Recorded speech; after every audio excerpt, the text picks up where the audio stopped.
Hello, everyone. Welcome back to day 2 of the Atlas Fighters Showdown series here. I'm here with Hunter Tane. I'm Kaylee, and we'll be your guest today. Hunter Tane, how you doing today?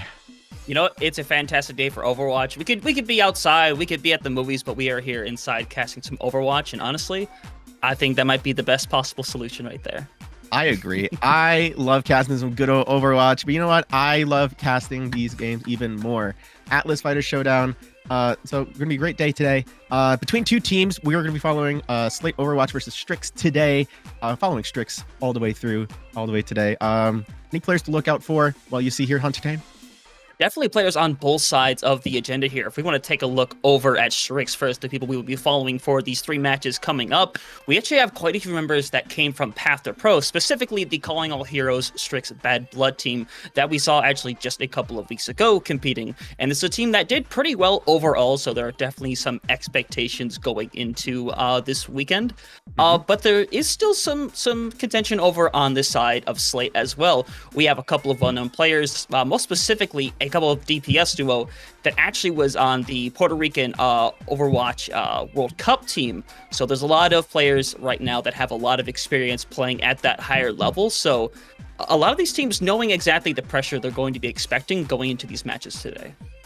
Yeah, and you get some powerhouses from contenders, Calling All Heroes, trying to clash with the World Cup series. By the way, amazing series. But I want to talk about kind of the player pool when it comes to Strix right here. They seem to be favoring a lot more towards that dive-centered play style, specifically their tank player Crimson. A Crimson, really good Winston specialist going into this, and we also have Snow on that Genji. So dive, really going to be really popular coming into this series. I'm wondering if Strix is going to be switching that up, as we are currently kind of in the Orisa Zarya meta. And I want to make sure that we make sure that we kind of look at that. Are you going to see some? Do you think we're going to see some Zaryas this series, Hunter? I think a lot of it is just going to be very map dependent right now, because when you go into control control, a lot of the time you're focusing on more brawl style comps, a lot of rush styles. So I think it's very likely we might see a lot of the Orisa, we can see a lot of the Zarya on some of these maps as well. Ryan is also a good option if you can play in these close enough corridors. So I think if there is a chance to see it, we probably will, because our first map that we're going to be going into is Lijiang Tower, potentially one of the most famous maps in Overwatch, the most liked. It is played in every single scrim if it's available. And it's the one place, I think the one map that we might see just the tiniest bit of Reinhardt if they're really feeling it. You know what? I love me some Symmetra on Lijiang Tower. Next to Dorado, it's the classic Overwatch matchups we're going to be seeing into this. On Lijiang Tower, I'm expecting to see a lot more Orisa, maybe even a Faro pocket pick. I'm really excited to see what we can see there. But I want to see what this DPS line on the side of Slate Overwatch will be doing. I saw a little bit of how Puerto Rico played, and they kind of held their own for the most part in that kind of series. So I'm wondering if they can bring that momentum and that energy into this next match. I mean, certainly you could bring some momentum into that. Like I said before, people who have played at that higher level, so they know what to experience going into today. Because we don't know the full strength of either of these teams, despite knowing what some of these players have performed at and how well they have done in the past. We're not going to know for a fact until we get into this first map and kind of see the style they're trying to work with. Yeah, and you know what? I'm wondering if any teams are going to be copying London Spitfire kind of play style. Symmetra, Bastion, Reinhardt, really getting into the backline, splitting the teams up. And so we're wondering so we're going to be loading in right here onto Lijiang Tower for our first set here. Exciting stuff. Very exciting. Like I said already, Lijiang, very exciting map. A map that has slight diversity, especially when you look at a map like Gardens, where you can see a lot of that Flyers comp. Some people will pull out an Echo or a Forest. Some people might even try to just TP directly to point instead and keep that brawl style. But instead, we are going to be starting out on Control Center. So we're going to kind of see what kind of rush or brawl these teams want to go up against with. Yeah, and yeah, exactly. And I want to see these brawl comps, especially here on this map right here. I mean, this is just quintessential brawl, and there it is. Ryan, Bastion, Symmetra. Don't tease me, boys. Don't tease me. If you can't tell, I'm a little bit of a Spitfire fan myself. I'm very excited for them. Now I'm even more excited to watch this. I don't think HK3 is going to be staying on the Roadhog. I'd be very shocked. I don't know if I'd be happy about it, but I would definitely be shocked. But I imagine they're going to swap last second. Yeah. Yep, there's the reset. And here we go. Opening game for day number 2 for Group B. Here we go. Both teams going to be TPing out of spawn. Yeah, TPing, they want to try to control that white room to the best of their ability. Both teams getting there about the same time, but it's Strix who's going to be maintaining the control for the time being right now. You see Manually going to hold on to their turret form for a moment. They're waiting for the turret form to run out on the side of Slate, likely to be pushing around this corner. You can see the flank starting to come through as well, trying to burn through the members. The Immortality is going to be forced out. A lot of members caught out of position on the right side. Marvelous and Sketch going to be burned away first. It is down to the rest of Slate to try to stall out this point a little bit, but the fight is just about over. HK3 trying to survive, but they're not going to get out of there. Strix is going to take control of the point starting out. I really like what Strix did there with Manually holding the turret form, waiting out Marvelous's turret form, really able to just, brave that storm, ready to go, and then able to massively deal out damage, force out the cooldowns from the side of support line of Slate, and just absolutely decimate all 3 players on the side.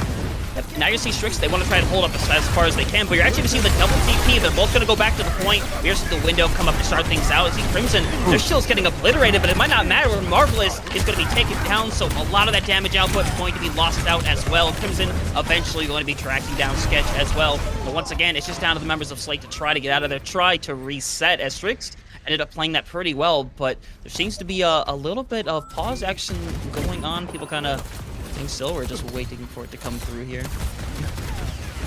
And again, that's another one of those things Manually. Oh, there it is. Oh, there we go. Manually DC. Unlucky. Fortunate. But again, I'm really, it's really good Bastion play coming out from the side of Strix, really playing patiently with their cooldowns. Right now, Slate's just kind of getting overwhelmed with the amount of cooldown management, and right now Strix has a better cooldown management and are able to just kind of completely demolish Slate right now. So after these first 2 fights, what are you thinking right now, Hunter?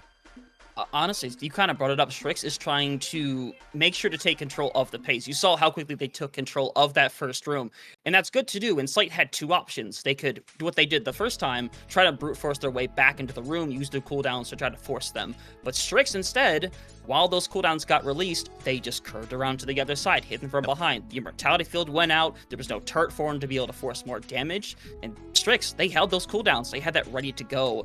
And I think it's that control of the pace that's giving them the advantage thus far.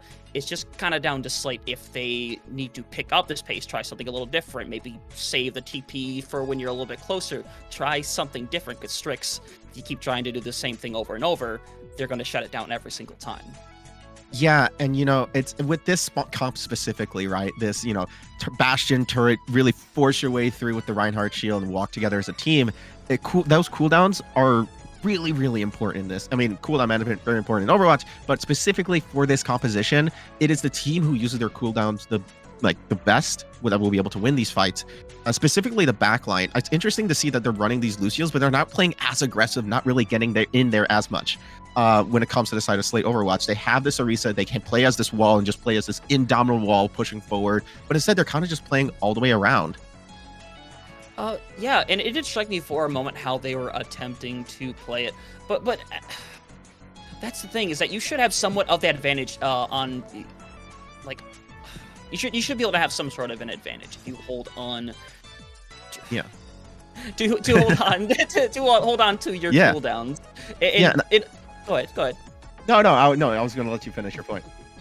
I was just saying that, and a lot of times, coaches, especially at the lower level, will tell you to kind of be the aggressor, use those cooldowns first, try to force them out. And that works to a certain extent, but now when you're playing at this level, it's not always like that. Teams know how to kind of get out of these situations when cooldowns are used, and now we're going to be going back into the fight right now. Strix does have that beat ready to go. They might have it for the Terror Surge, but HK3 want to make sure not to get burnt away, but now it's Divinity that's going to go down first. The beat going to come out after the fact, Marvelous. Yep, they want to try to turn this fight around. The wall even coming out as well, but the flip is going to be activated. They're eventually going to run down Marvelous, and this take is likely going to be short-lived. HK3 going to eventually drop. Last couple members being knocked off the point, but Bug taking 2 at the very end, managing to turn things around as Slate Overwatch only going to amount to 13%. Strix taking that right back.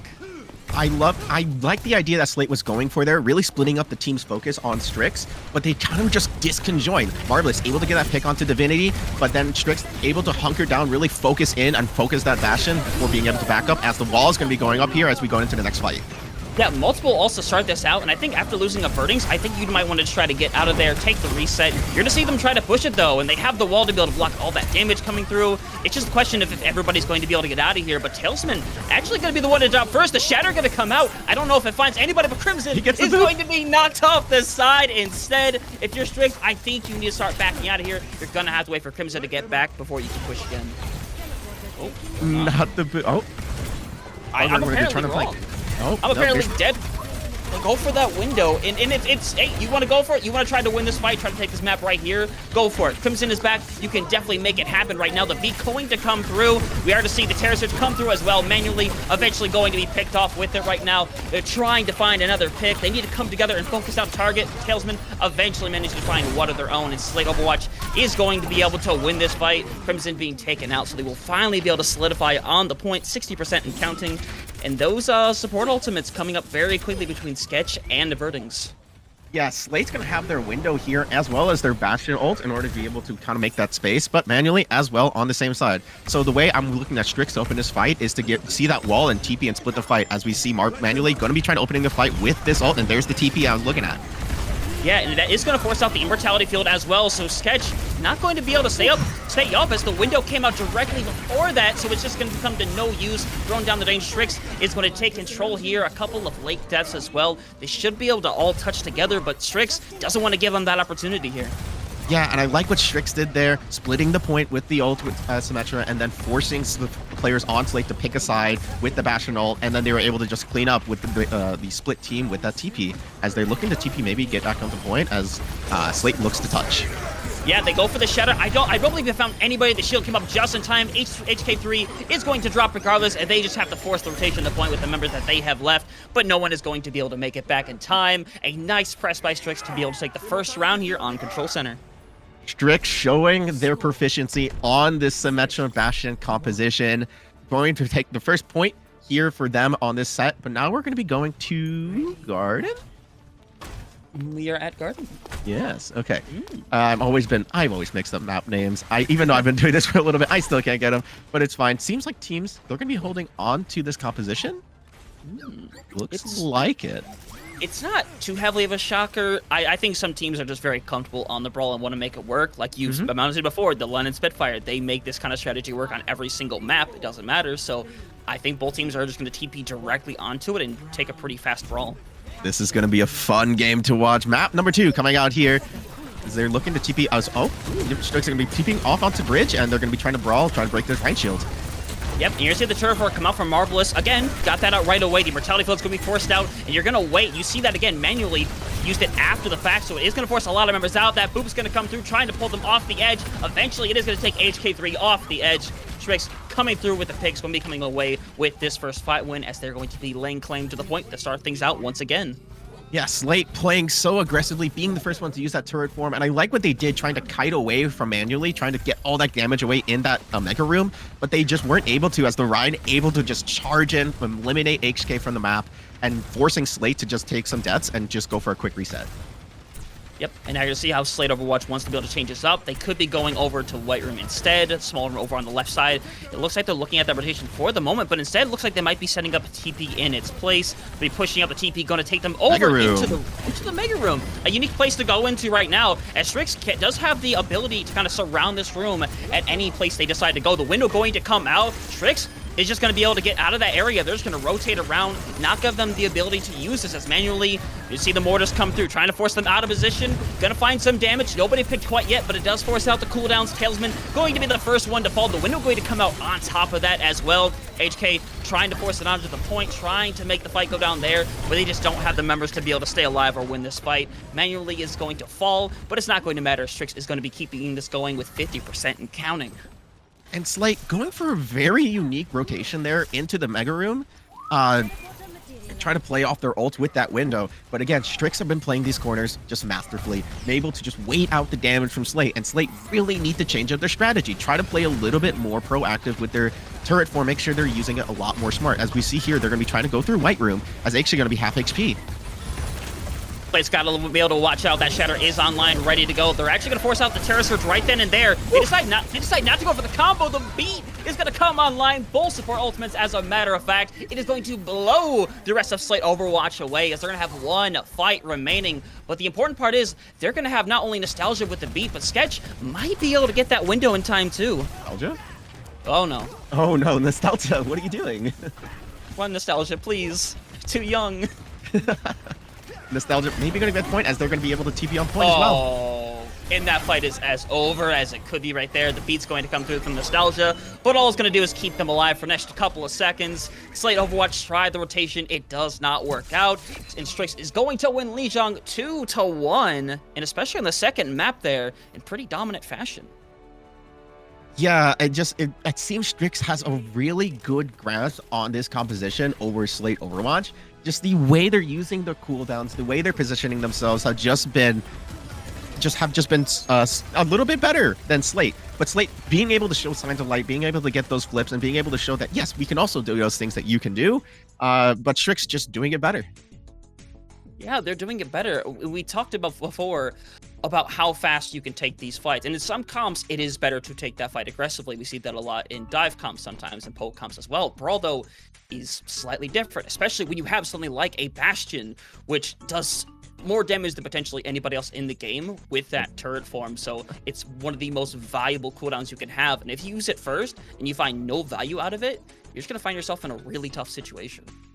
Yeah, and I want to shout out Manually on the Bastion, just showing off his proficiency on that character. Able to get some, as you saw in that last fight, getting, I think it was a double kill with his right click there, that with his little bomb, able to just clean up the fight. Bastion able to just start, finish fights real quick and easy. But we can't not talk about Snow as well. Snow really showing off and being that supporting player for this team on that Symmetra play. Just showing off absolutely well on how the proficiency on the Symmetra. And I'm really excited to see what we'll be seeing here on map number 2 as we head over to Possessed. Actually, I believe we are heading over to Midtown, if I am not mistaken, which would be Hyper to start us off. So this is a map where I think you can run a kind of brawl style again. Some teams we've seen have opted to go over to the Sigma poke instead, but I think Orisa is still a really good pick here, especially on that first point defense. Yeah, and I'm wondering if they're going to be able to, if they're going to swap off of this Bastion comp. I would love to see some Sigma poke, and see some maybe Iliari. I love that character. I'd like to see the way they play, but I can see that I can see them playing the Sim comp still. I can see them still playing the Sigma comp. Maybe something completely different. Maybe we see the dive. Really interested to see what we'll be able to get here in this next match. Yeah, it's exciting regardless, because we went in and I was like, oh, maybe they run the Rhine, but it's not that likely, and they decided to run the Reinhardt. We saw a little bit of limit testing. You saw HK go out on the Orisa as well, which can be a nice little counter to Reinhardt. But again, Strix just ended up playing that a lot better, saving their cooldowns for a secondary engagement. And kind of it's up now to Slate Overwatch to be able to control the pace here. And that's the most important thing that you need to do, especially now going into Midtown, where things are a little bit longer range. You need to have a little bit more coordination if you want to take those close fights. So honestly, I think that's when it's going to come down here on map 2. Yeah, I'm really thinking, okay, if I am on the side of Slate, I'm thinking, okay, first map, it's control. It's very chaotic. Now let's calm down, breathe a little, play a little more coordinated, gather up, and just move on forward onto map number 2. Try to force that flashpoint map onto this team. And again, they played really well in map 1. It's just they were not able to close out those fights, and they were just playing a little too aggressive, or they're just using their cooldowns a little mismanaged. So I think they just need to tighten up a little bit more, and they'll be playing just as well, and we'll have a very competitive game of Overwatch on our hands. Yep, I 100% agree. You got to shake off those nerves. It's only one map. It's one map down. That's all it is at the end of the day. You look at it as you're still 0-0. You go into the Zoom map. It's a clean slate. You have plenty of rounds to play, plenty of matches still to play within the group. So there's no need to get nervous, especially this early into the group stage. Yeah, and first match of the day, just shaking off some rust. But I want to make sure kind of shout out. I want to make sure that we shout out tonight's giveaway on stream. If you want to see some of these Cami t-shirt giveaway, make sure you do !ticket in the chat for your chance to win on a nice, lovely little t-shirt that we have here at Atlas Fighter Showdown. Shout out to the art team They look fantastic. Oh no, I was going to agree. They look amazing. They look fantastic. Yeah. Yeah, I got to look at the some of the designs before we went live, and I was like, I wish I won. I don't know, because I'm a fighting game connoisseur myself. I don't know if you play Street Fighter, Hunter, but I love myself some Street Fighter. And Bison Bane, rip my boy on Street Fighter 6. But That was more of a Streets of Rage and Virtual Fighter guy growing up, unfortunately. Oh, okay. That's just my style of play. It was fun. Yeah. No, I played a lot of those Mortal Kombat as well. You follow a lot of places.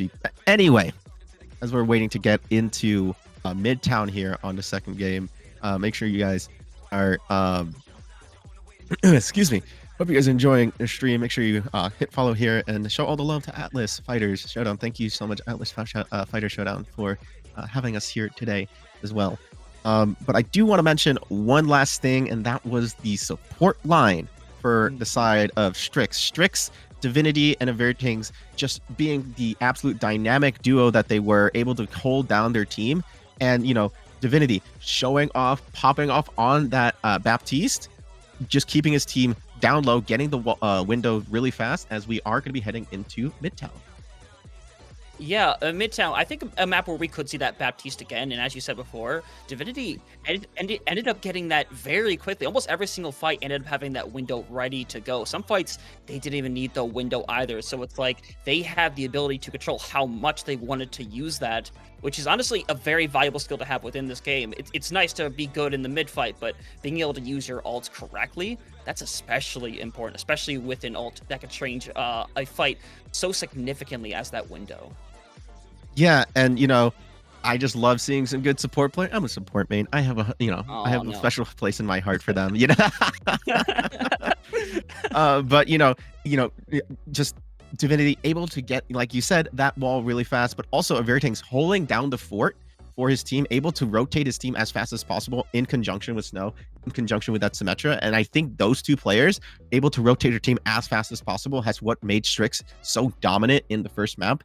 But I'm wondering to see if Slate can be able to match that speed, as I believe we're here on a pause, waiting on some players, just handling some technical issues before we get into the game. But on the side of Slate, Nostalgia, really good Lucio play, ready to go on there. We see him on his adventure on the top of Lijiang Tower and Garden right there. I think he was looking maybe for a boop kill, but I think it's more for him to touch. But I think, what are your thoughts on the support line on the side of Slate, Hunter? I still think they did a really good job. Like, they did a good job keeping up the members of their team, which is obviously just the 101 of being support player in the first place. But it's extremely important. And you saw HK, a lot of these fights, managed to stay alive for a very long time. Even when Strix kind of came in on these fast engagements, like these supports and HK were the last ones to fall a lot of the time. And you got to give credit over to HK as well. Because despite how that goes down, if you look down at how they performed in that first engagement on the Orisa for most of the time, they did a really good job, especially going into the Rhine there at the very end. They put up an extremely good fight, and that proves that there is a lot of fight within this team for Slate to come in on this next map and turn things around and potentially bring us to that map 3. We just have to see more than just flashes in the pan. Yeah, and it's all about tightening up that rotational game from the side of Slate Overwatch, as we are going to be heading to Midtown. Yep, Midtown, a map where we are going to see, we're going to see one side looking about what I expected. We see the Orisa, Marvelous still going to be over on the Bastion. Sketch going to stay on to that Baptiste as well. Pretty traditional comp. Strix, though, I think they might have watched a little too much Korean Contenders, a little too much SPG. They're cooking a little bit over here. The question is it going to stand? I don't think it's going to. I would love to see the ball. Okay, I would love to see the ball. All the games make just games a lot more interesting. You never know what to expect. But yeah, we see manually on that Symmetra instead of the Bastion. But we see also, I want to point out, Talisman on the Genji, looking to potentially look for picks early on in the fight, try to just disrupt. And it's happening. Is it happening? It's happening. No! No! Okay, that's fine. They see the composition from Slate and they do the swap. That's understandable. Bug gonna be staying on the Sombra. Nope, never mind. Okay, there we go. It's likely that they're just going to be TPing on this left side room, try to take control of that more than likely. Just going to poke away for a moment here really quick. The TP going to come through. They're actually just going to TP and take direct the point instantly. Not even going to bother with going into the room first. And that's going to force Strix to have to kind of play this around a little bit. Slate letting a tick go for the time being. They might even let 2 go before they fully try to do an engage here. Make sure they have their cooldowns ready to go. Marvelous. Gonna have that Terraform, going to bust out with it, and they're gonna be burning through, but it's that Immortality Field from Divinity that's gonna keep them alive during that engagement. Most of them were ready to burn down without that, and now it's Slate Overwatch trying to play this as we see the TP come through, only out a little bit as Manually is actually going to drop first. A lot of that damage going to be ticked away. They need to go down on Bugworm. Bugworm slowly getting burnt away. Crimson has found one. They need to burn the last couple of members. The window going to come out. Oh. It's back and forth right now. Crimson somehow manages to find HK on the final. And through all that, Strix has managed to turn this around. Crimson with 4. I believe that was 4. Yeah, Crimson with 4. Oh, excuse me, I was spitting all over the place. But Crimson able to turn that around for his team as we are going to be into another pause. Sorry for the delay, but Crimson able to do that. And again, I liked what Slate did here at the beginning. They waited out Strix's cooldowns. For the first time, Marvelous wasn't the first one to use his turret form. And they were able to wait out that very crucial cooldown and are able to engage really aggressively onto Strix. But again, Strix able to play inside of that mega room on the side there, and they were able to just sustain through the damage and were able to just try to get pick after pick. And we saw that they were just out sustaining the side of Slate. Yeah, and I said it during the fight itself, but I think a lot of that credit has to come down to Divinity. Divinity held on to that Immortality Field for a pretty long time, ready for that Terraform to come out, because you saw it right there. Marvelous was ready to burn through all of them. A lot of those health bars were extremely low, but then we see the Immortality Field sitting just inside the room, out of view, no way to get rid of it, and that kept all their members up, and that's what enabled them to come back and make this into a fight for what should have been likely just a burnout. Strix being burnt away during that fight, but the Immortality Field manages to save them, manages to bring them back into that fight, and eventually turn things around. So we're still seeing a lot of that really good play from Divinity as we are going to be going back into Midtown here. And we're going to be seeing them that they did cap, and they were able to push it underneath, just underneath, before being stopped by the side of Slate. All good. I have missed an episode, but when you see the TP come out, they are going to make the window go to waste. They're just going to completely play down here. So they're going to be able to get a little bit of percentage before engaging into this next fight. But I imagine Slate's going to be kind of aggressive and drop down on them here. We're going to see the TP going to send them over to the other side manually. Going to go into the Terraform first this time around. Gave them the window to work with. The bomb going to go off. That's a nice little ricochet, but nobody found from it, as Slate's now got themselves in a little bit of a predicament. They have to try to touch this point right now, as Slate just has one person trying to stall it out manually, has made their way to the other side of the high ground, eventually going to be taken down. Marvelous, and it's Strix that is going to be taking over this map very quickly. Second point going to be capped, and they're going to have about 4.5 minutes in this time bank. They are speeding through Midtown thus far. Strix. They have TP discipline like I have not seen before. You saw the fake out TP forcing the window from Slate on their side when just fake them out. And then they're able to use another TP to get behind the side of Slate, not having any cooldowns, not going to have any of the ultimates, and they just get split apart with the Bastion and the window coming from the side of Strix. Strix playing so smart right now. Yep, you see they take this top right high ground, want to make sure nobody can take it away. Marvelous, though, is going to attempt to take it away from them right now, as actually they've made the decision to try to go after Avertings instead. Avertings has that Red Lucio mentality, so they are going to manage to avoid all of the mortars coming their way. Crimson has that Shatter ready to go. You know they're hungry. You know they're looking for it. They find it. They manage to find a couple of members. The Immortality Field going to keep them alive very temporarily. HK not able to stay alive, and it might come down to Tailsman, who is going to have this blade, but there's plenty of time still. They have the time to regroup before they have to use it. Crimson seeing red, going for that Shatter, getting a nice 2-man Shatter, kind of cleaning up, setting up his team for success there. Strix coming in with 3 ults, almost on beat also for everything. Slate, Overwatch not going to have as many ults, as they are going to be starting to pop everything in their time bank. Yeah, and it's down to HK to try to stay alive, but they're not going to be able to. Tailsman looking, but they eventually get punched out by Divinity, taking them out of the fight. 3 and 4 going to be on the clock after the finish there from Strix. Kaylee, they absolutely rolled through Midtown. Except for that one fight, they just were not stopped. Strix just showing off their discipline, showing off their patience here, and showing off their cooldown management, just playing better Overwatch right now. But Slate Overwatch also showing off that, yes, they are able to hold off. I mean, HK being that wall that they need right now for their team. And, oh, just a little observation bug on the bug. There you go. Hi, little car. He's just chilling out. He's having a good time. Just likes reversing, you know? Like Tracer's, recall. He's recalling. He's getting paid. He's getting paid for it. There you go. Hopefully, he loves it. Yeah, as we are gonna now be seeing Strix going to be coming out. Same comp. Nothing really news here. But again, Strix has been using their mobility in a very interesting way, right? And when you look at these symmetric comps, you have to consider as the opposing team, will they actually be going through? Are you only sending symmetric turrets out? Is symmetric only going there? Is all the team going? Is none of the team going? Is some of the team going? And if so, who? So you have to really play all these variables and play reactionary with these TPs. So, Slate has been playing reactionary to the TP game from Strix, and I think that's why they have not been able to get as strong as defense that they wanted. Oh no. Oh, I don't think they know yet. But they're going to keep the TP there. They're not. They've hidden it completely.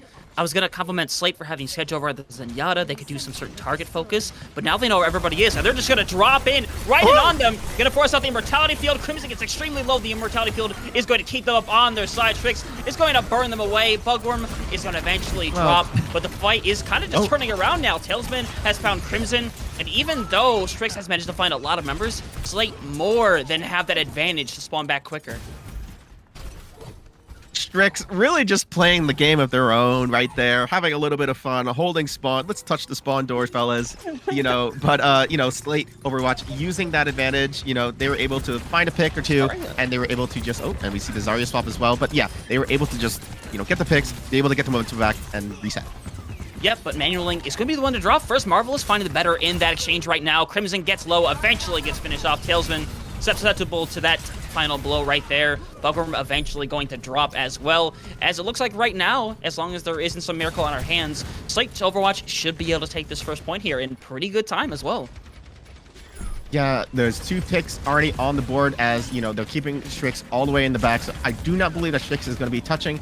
However, Slate Overwatch looking at those picks, and they turn to this pick-oriented composition with Sketch and Talisman. And, Talisman going to go down.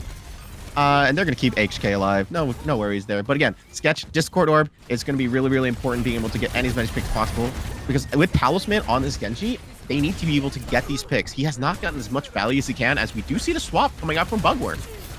Yeah, Bugworm over on the Genjis now. They want to try to match it. Tailsman does have that blade coming close by. And now as we see the Immortality Field and Transcendence both come out to make sure that they stay alive, that's expending a lot to try to win this fight. You have to hope you win this now, because the Beast's going to come out and change. HK, they might end up using this just to try to stay alive, but they just don't have the sustain to do so. Don't want to put it to waste. Slate going to be wiped off the map here in Strix. Now that they have the opportunity, they're going to try to hold this as long as they possibly can. Yeah, and they staggered out that Genji just a little bit. It's going to be that much longer for Slate to get ourselves a reset here, as, they're not, make sure they're not going to die, but they do have 3 ultimates here from the side of Slate Overwatch, and no beat from the side of Strix. So this is going to be a naked blade, but no beat to counteract it. To see what we can do, as Manually is going to be opening up the fight with his ult. Manually likely hoping to force out Nostalgia's Immortality Field here for this fight coming up. Sketch is going to be found out in the sides right there. They aren't going to be able to avoid it. They got caught between a rock and a hard place.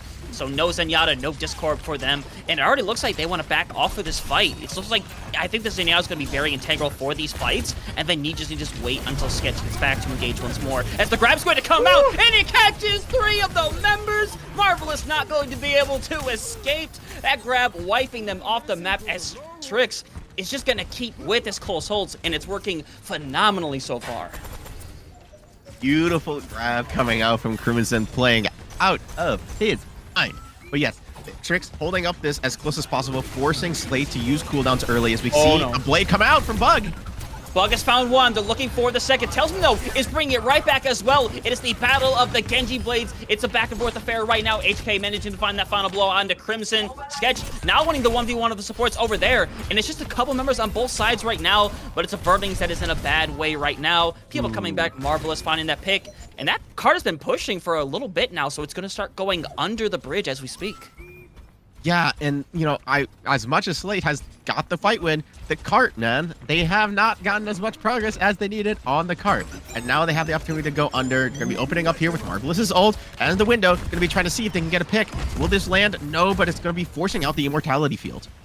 That's exactly what they want going into this next fight. Sketch is still going to have that Transcendence as well, so they are going to have the ability to sustain further into this next fight. It just comes out how they're going to use the support ultimates over on the side of Strix, who right now are very content just kind of letting some people hang back right now. Slate really can't do a lot from this far away, so why give them the engagement like that? Why try to force them off of that when you're very comfortable where you're at? And as we see that, the window's going to come out. And even more, it's just going to force Slate to kind of stay up on this high ground. And it's going to be really hard for them to engage right now. But HK actually manages to find the Verdings, and Sketch is going to unlock that Transcendence, use it. They really want to commit to this fight and make sure they win it. You're going to see the mortars come out from manually. Not mentioning to find anybody. Sketch almost walking directly into that, but staying alive for the time being. HK getting fairly low, but you cannot spin away from that. Zarya being Crimson, managing to find the final blow. Talesman getting low as well, eventually going to drop. And with just less than 2 meters left, they aren't going to be able to get this full push right now, but they are going to have a minute and a half in Sketch.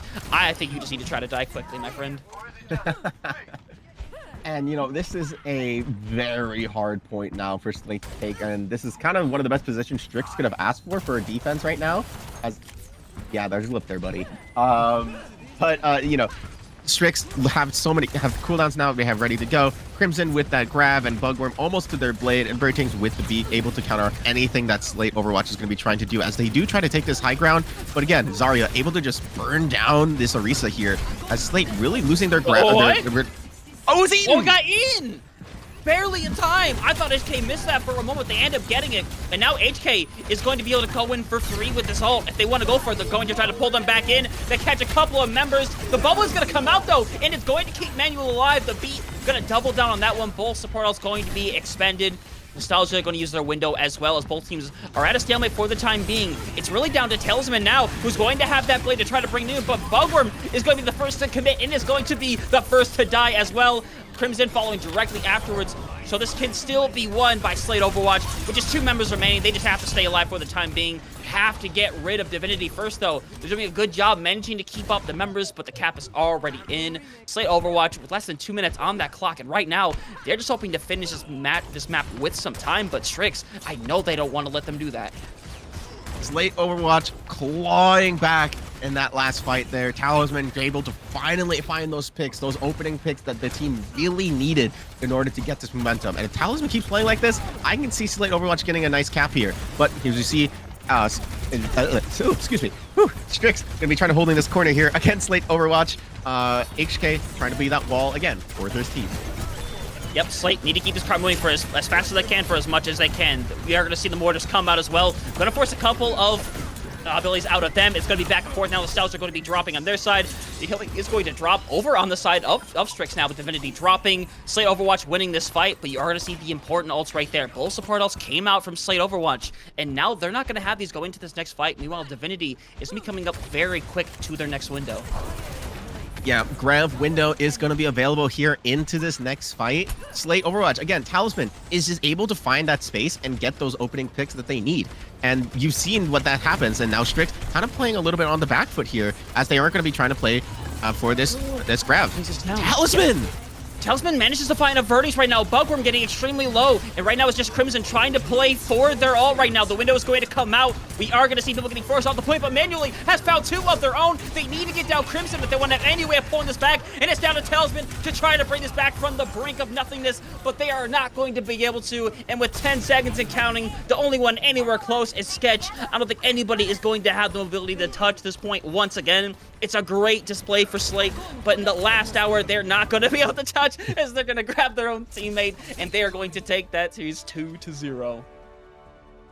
Really well done by Strix there on that last second defense. They were able to get the spawns off right there. I mean, spawn's really close right there, but they were able to play it slow, keep the Zarya on the point, keep it from them from capping.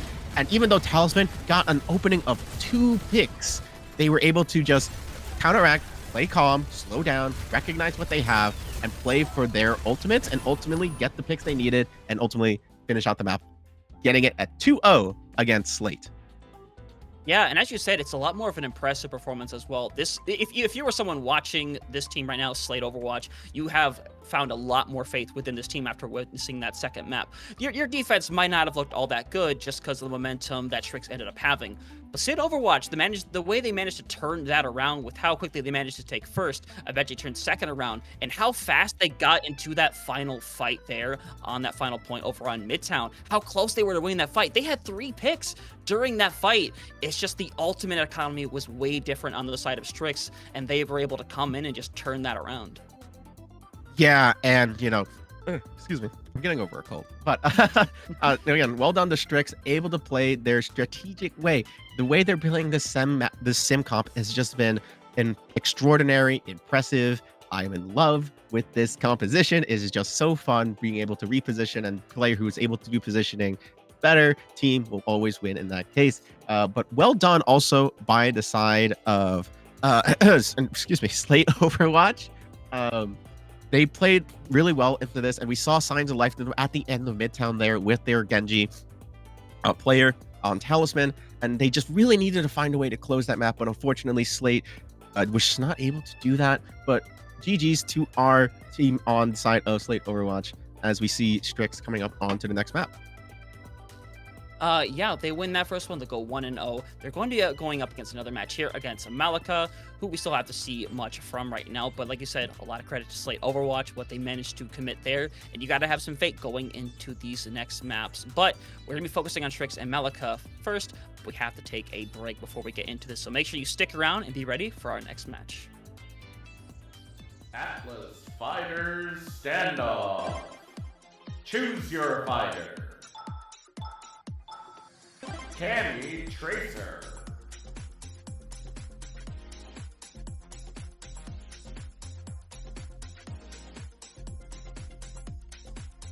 Choose your fighter. Sakura Kirito.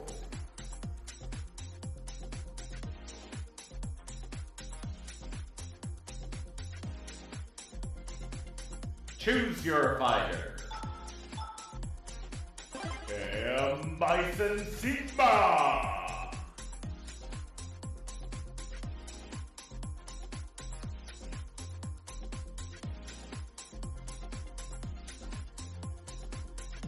Check out all this and more at goatsreviveshop.com.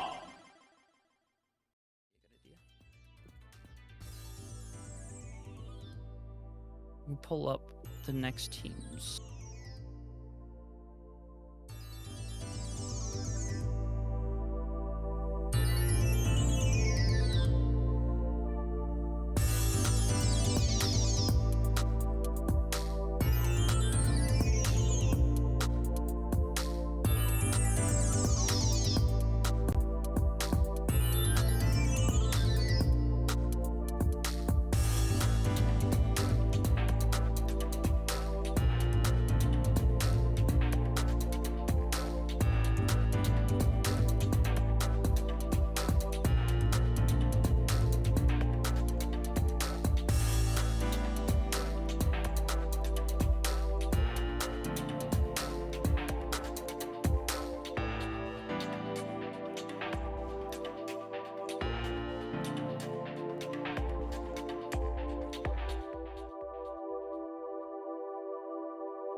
Welcome Well- back, everybody. Welcome back, everybody. We are back here after our match between Strix and Slate Overwatch. We just had a 2-0 conclusion. Over on the side of Strix doing an extremely good job. And in fact, we're going to be interviewing one of the players with us here today, Divinity. First of all, congratulations on your first match win 2-0. Thank you. And we have a couple of more matches coming up today. So the first thing I really want to ask you is, there are a lot of teams so far in your group that you're going to go up against. Are there any of them that you're like especially excited to be going up against? I definitely think the match that we're looking forward to the most is Shikigami. We got a lot of history with them, just being friends with them in the community, and a lot of personal connections within the team, and I think that'll be a really fun match for us to participate in. Yeah, and I'm also really anticipating that matchup for today. I've been following both your and their org, so very familiar with your histories. So it's gonna be really good. Also, Divinity, how are you feeling today? How are you doing today? Ready to go? I know you got 3 sets going in today for your team, but how are we feeling? I'm feeling pretty good. I think that our team has been putting in a lot of work to prepare for this. We've been, in our practices, we've been doing a lot of theory crafting, looking at what the teams we're going to play is, how this is going to go for the group stages, and then later into the bracket. And I think we're pretty confident going into these next 2 matches. It is 3 matches, which can be kind of a lot, but I think we came well prepared. And it definitely shows off as well. Your Baptiste play kind of showing off again, and especially the aggressive Baptiste play. Has been really, really phenomenal for that. But how are team comms going into this game? Were they a lot more relaxed, were a lot more straightforward, especially with that sim compositions you guys were playing? With the sim compositions, the comms can be a little bit hectic, just because there's a lot of when you're mirroring sim, there's a lot of rotations, counter rotations, flipping, all these things going on at once, and so it can be kind of hectic with everybody commenting things at once. We have been playing a lot of sim ourselves and playing into a lot of sim, so it's something we've kind of been working specifically on. So it felt pretty good going into that. When they rolled out on the Orisa comp, however, that was something we haven't played in the last couple days, so it did throw us off for a little bit, and we had to adapt. Yeah, and it showed off in the game as well, and especially with those sim rotations, I think you guys played that well as well, especially when it comes down to your cooldown management. Is there anything for our viewers here who might not become very familiar with your sim composition, something that you think would be the most important thing for that composition? I think the most important thing is just being on the same page and stacking together with your team, because Sim as a character can be really strong with those teleports, because you can just basically relocate your entire team to a different point on the map. But that only works if you guys are A, all knowing where you want to go, and B, you're all in the same space to take that TP. Because if somebody is split away from you, then they're just going to get caught out and killed. And so all in all, you just have to be really, really tight and built in with your core. Yeah, and speaking of that core, your support duo, Veritings, how do you guys play off of each other? I know they're playing on that Lucio. So what are you feeling on that? That support duo, have you guys been playing for a long time together? So we really only started playing on Strix. We've played a little bit in the past, but this was our first team together. Avertings is really awesome to play with because he's very self-sufficient. I don't have to give him a lot of attention. He always knows what he's doing. He's really confident. And because of that, he's able to go enable our DPS and do his side of the job. And I can just focus on enabling whatever core I am working with. And so it's really a breeze. He's probably the best support duo I could ask for. Indeed, indeed. And I quickly wanted to prod your brain on Crimson, also known on the Chad Reinhardt player. Does he live up to that kind of haughty level of Reinhardt, or, how has he been playing on that team? I think so. We've been obviously we've been scouting some of the Owl teams that's been going on, and the Reinhardt we've seen London doing very well with. And when we kind of brought it up together as a team to start, we were a little skeptical. Then going into our practices the last couple of days, Crimson really has just stepped up, and I think that if we get a chance to see some more Reinhardt out of him today, I think that he will definitely live up to that expectation. Well, you guys have definitely set a precedent here going for that 2-0. We're really excited to see you going into that next match. Is there anyone you'd like to shout out or say anything to the people at home here on stream? I would like to shout out, honestly, let's think. I probably just want to shout out my friends over at University of Oklahoma. They're doing some collegiate stuff going on right now, but just really appreciate them right now. That's about it. Yeah, and just one last final question. How does it feel to be grabbed by your own Zarya? It hurt. I can't lie. Right after the match was over, he turned around and grabbed me, tossed it on the floor. I don't know. Well, it looked very convincing on stream and actually did look like you got pulled in. So well done. But Strix or Divinity, sorry. Thank you so much for this interview opportunity. We'll send you back to your team, kind of prepare for game number 2 here. Thank you so much for being a good sport. Yeah, thank you for having me. Yeah. Awesome.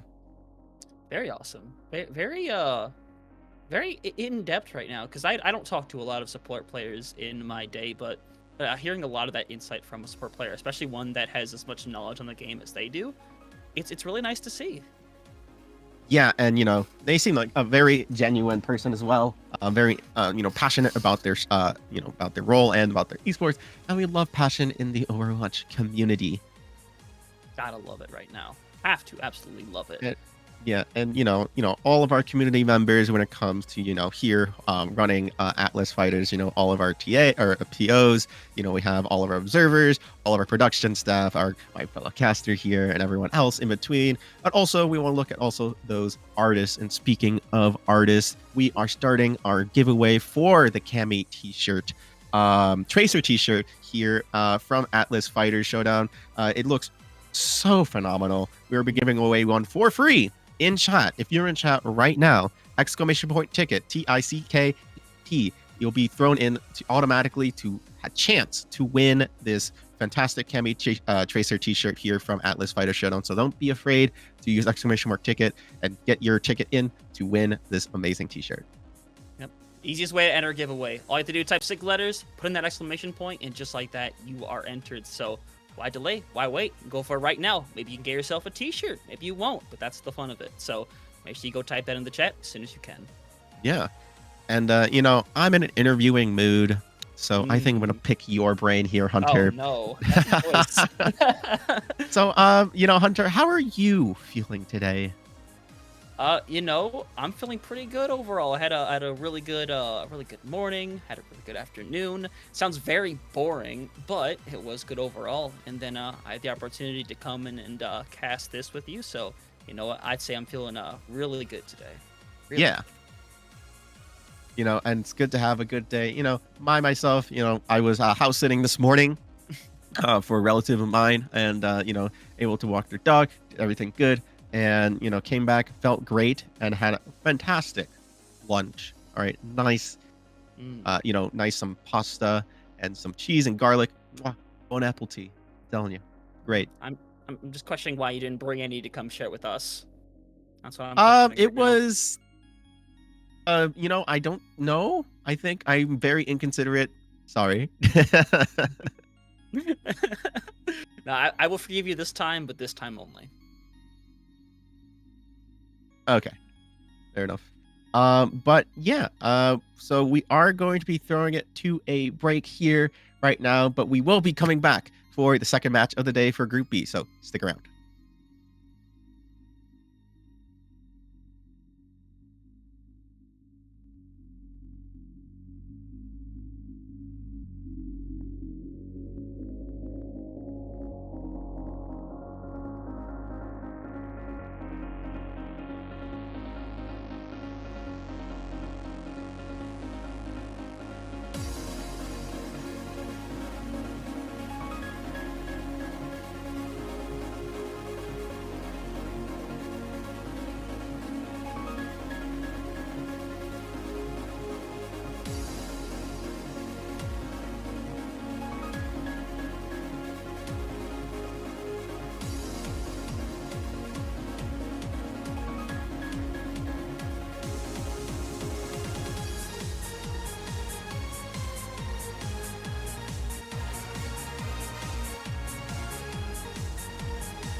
Fighters Standoff.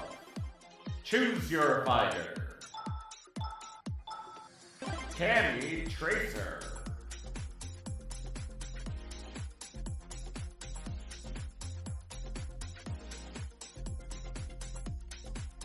Choose your fighter. Sakura Kirito.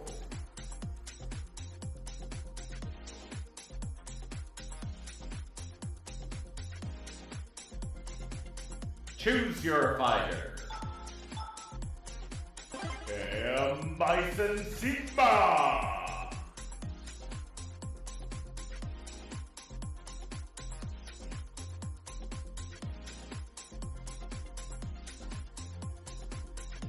Check out all this and more at goatsreviveshop.com.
Welcome back, everybody. We are here with the Atlas Fighters Standoff Group B right now. We're heading into our second match for these teams.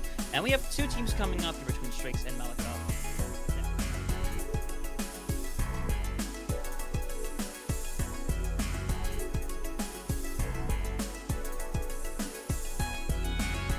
All right, Sombra hacked us there for a moment, but we are back right now. Strix and Malika going up against each other in this second matchup, and both teams different history going between these first matches they had. Strix had a pretty dominant 2-0 performance. Malika just got off of a map 3 against Shikigami and came up just short right now, but it proves that they have the talent. They just have to fight to get that first win here. Meanwhile, Strix is the one coming in with the momentum. Yeah, and Strix playing, showing off a very dominant and very comfortable with that Bastion Sim composition coming in against the Slate Overwatch. But now Malika going to be coming in very, very close game. So very warm, very hot, and they're very hungry for a win here. Malika having to be able to knock down this so-called Goliath here. As we see here, Malika having, water and Abductorp going to be having to play the the DPS line here for the side of Malika. How do you think these guys compare up to Strix? Well, if we saw their first match on the other stream, we see that they have a slightly different style compared to a team like Strix. We see that the Zarya comes out a lot more for this team. They're more comfortable with that style, not necessarily on that Reinhardt. So really, it's going to be the pacing once again, like we talked about in the first matchup. You have to be able to outpace that Reinhardt. You have to be able to make that work. And when you're on a comp like a Zarya, you can definitely make that work. You just don't want to let it get out of hand, because we saw Crimson's Reinhardt that first match. We know how good they are. That's not someone you want to let loose like that.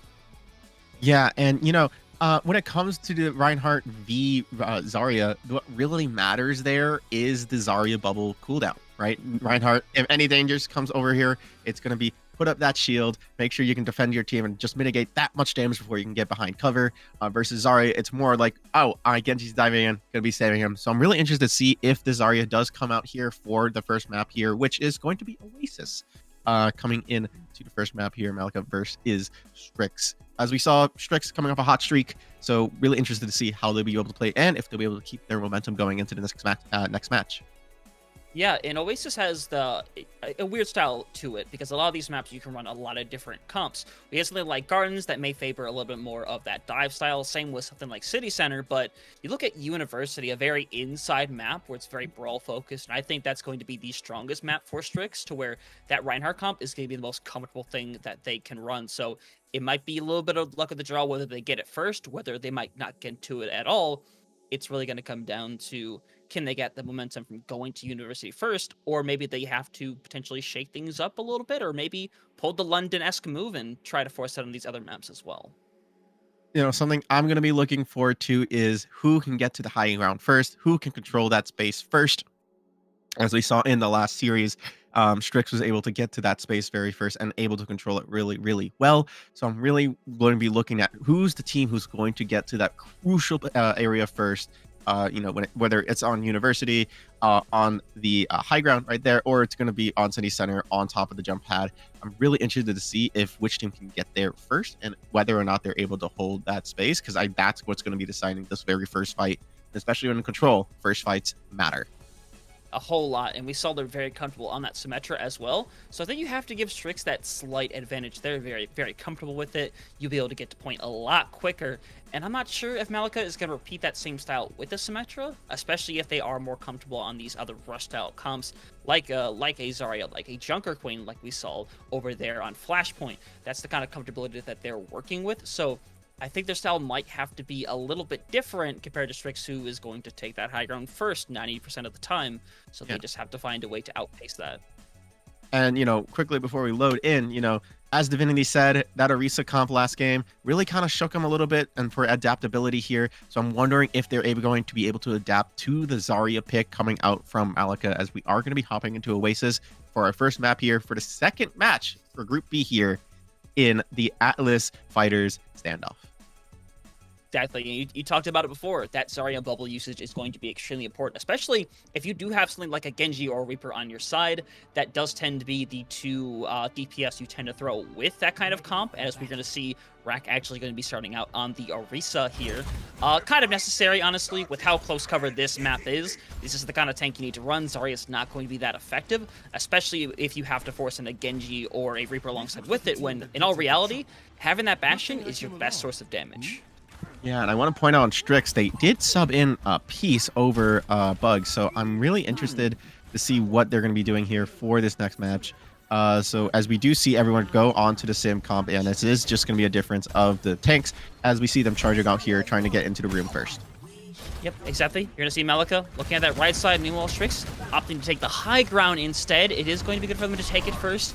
Now it comes down to how Malika wants to play this right now. They might attempt to TP and be aggressive. They might attempt to play undercover and just try to force Strix to drop down onto the point instead.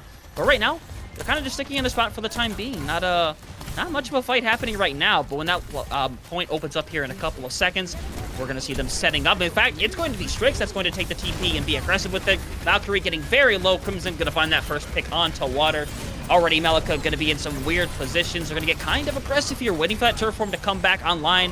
Aptitorb kind of far away from theirs as well. This fight is still going, but Rack, the TP is going to be directly onto them, going to take them out. Abductorb, no matter how much healing they get, it's not going to keep them alive. Strix outpacing Malika right out the start and taking first control of this map. Yeah, Strix striking first blood there, getting the first move on their TP, able to TP right on that little ledge there, and just force Malika to use all their cooldowns before trying to go and execute. And really taking a really nice easy win here, as we do see the Reinhardt swap going to be coming in here, as they are going to just try to force point straight down the middle instead of doing a TP little play. Yep, honestly, it might be the right call. They're going to force the other side of the map, send out the window, and right now they're going to play on the inside. Divinity going to force out the Immortality field. It is going very quickly.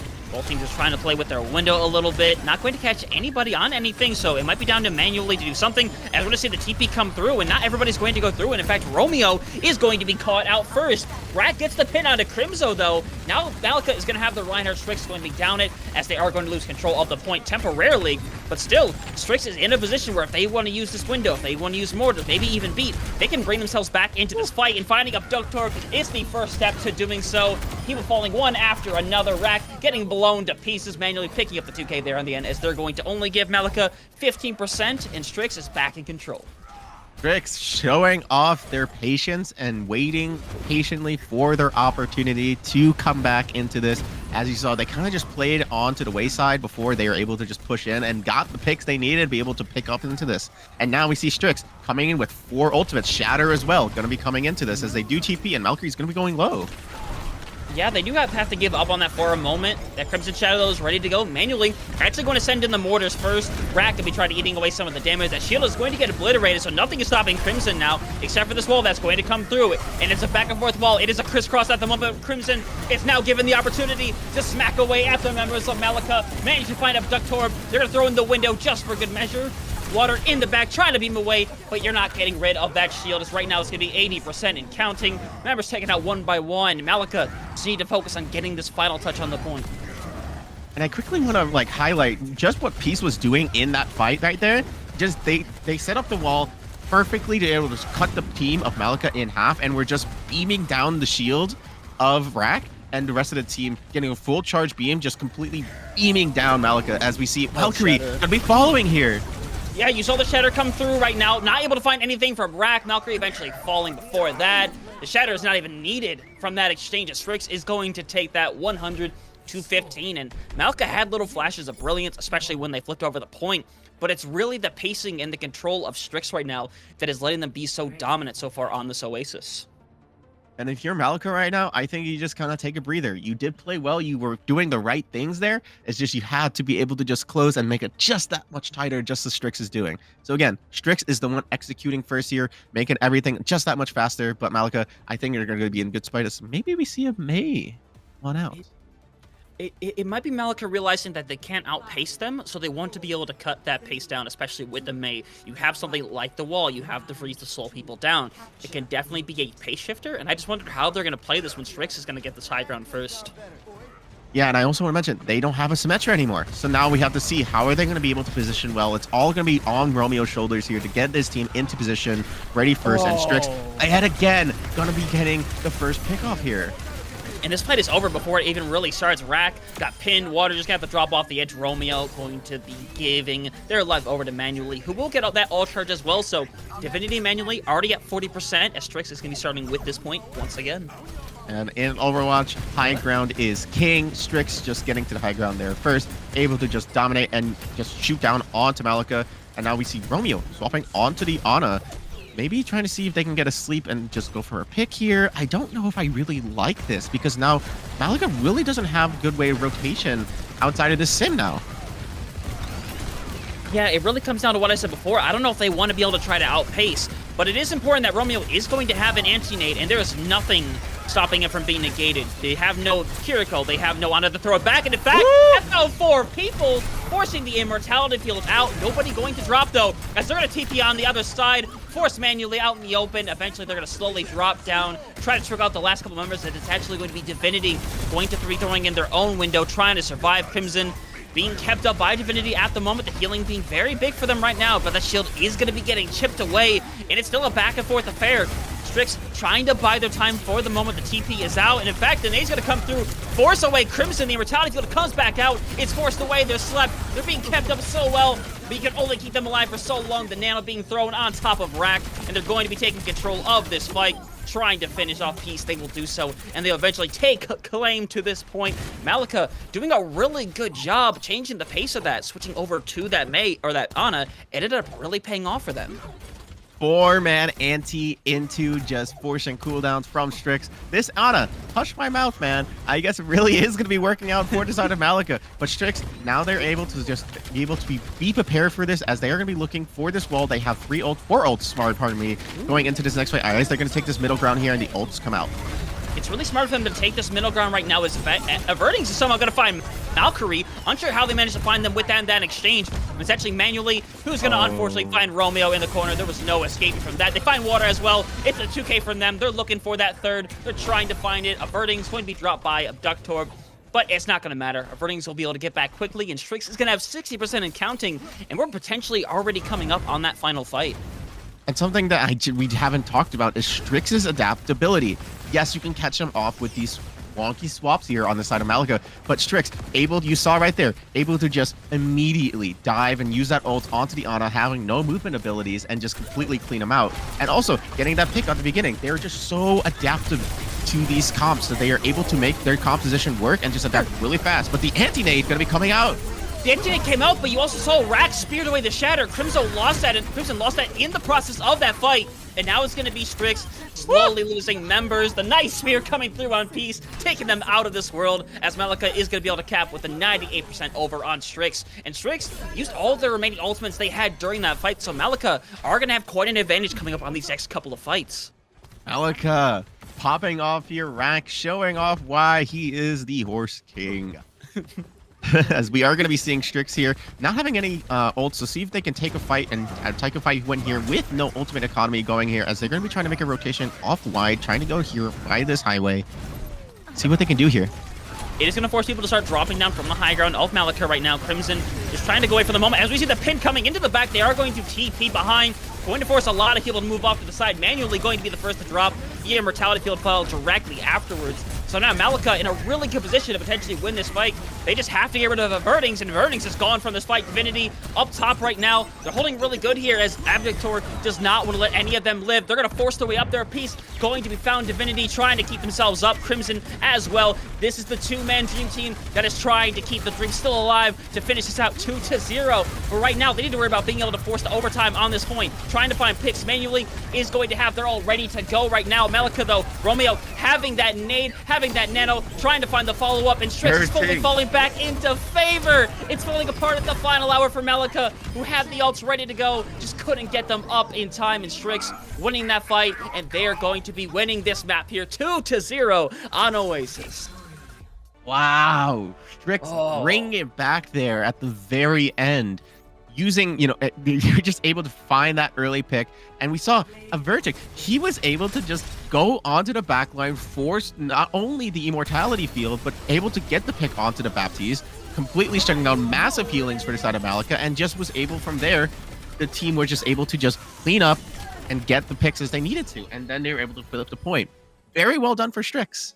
Yeah, very well done for Strix. And we do have to still give that credit over to Malika, who decided to change up the pace. They realized after that first map that they couldn't outpace them running the mirror comp. I think they realized that very quickly. So they try a couple different things. They try to go for the Mei to try to cut them off. They instead go back to the Sim and try the Ana instead, since they don't have a Kiriko. They don't have the ability to cleanse away that anti. In worst case scenario, you hit that anti, they have to use the immortality field just to stay alive. So regardless, you're getting something out of Strix from using that nade. And for a good time, it really paid off for them. Yeah, and this is why I love high-level Overwatch gameplay. The adaptability from both sides. Both sides really adapting to their circumstances. I loved what I saw from the side of Malika. They were able to just find something that was working. Yes, they threw a lot of ideas at the wall. Like you said, with that Mei, with that Ana. But once they found their groove, they were just absolutely running it with that team. You saw how they were doing. Once they flipped that point, they were able to completely shut down Strix for a long while. But Strix able to play the patience game, able to just keep going from there. So I'm really impressed with what Malika has done so far, and I cannot wait for the next half. Yeah, exactly. It's going to be extremely exciting seeing what we're going to be going into next, because next up, regardless, is going to be hybrid, and it's a different style of map right now, depending on where we go to. But a lot of it is pretty preferable to a lot of these brawl style comps. I think Rack might be coming back out with that Orisa, especially if we see something like we saw in our last match with Midtown. I think the Orisa is extremely powerful there. I think King's Row is also a very good option for that as well.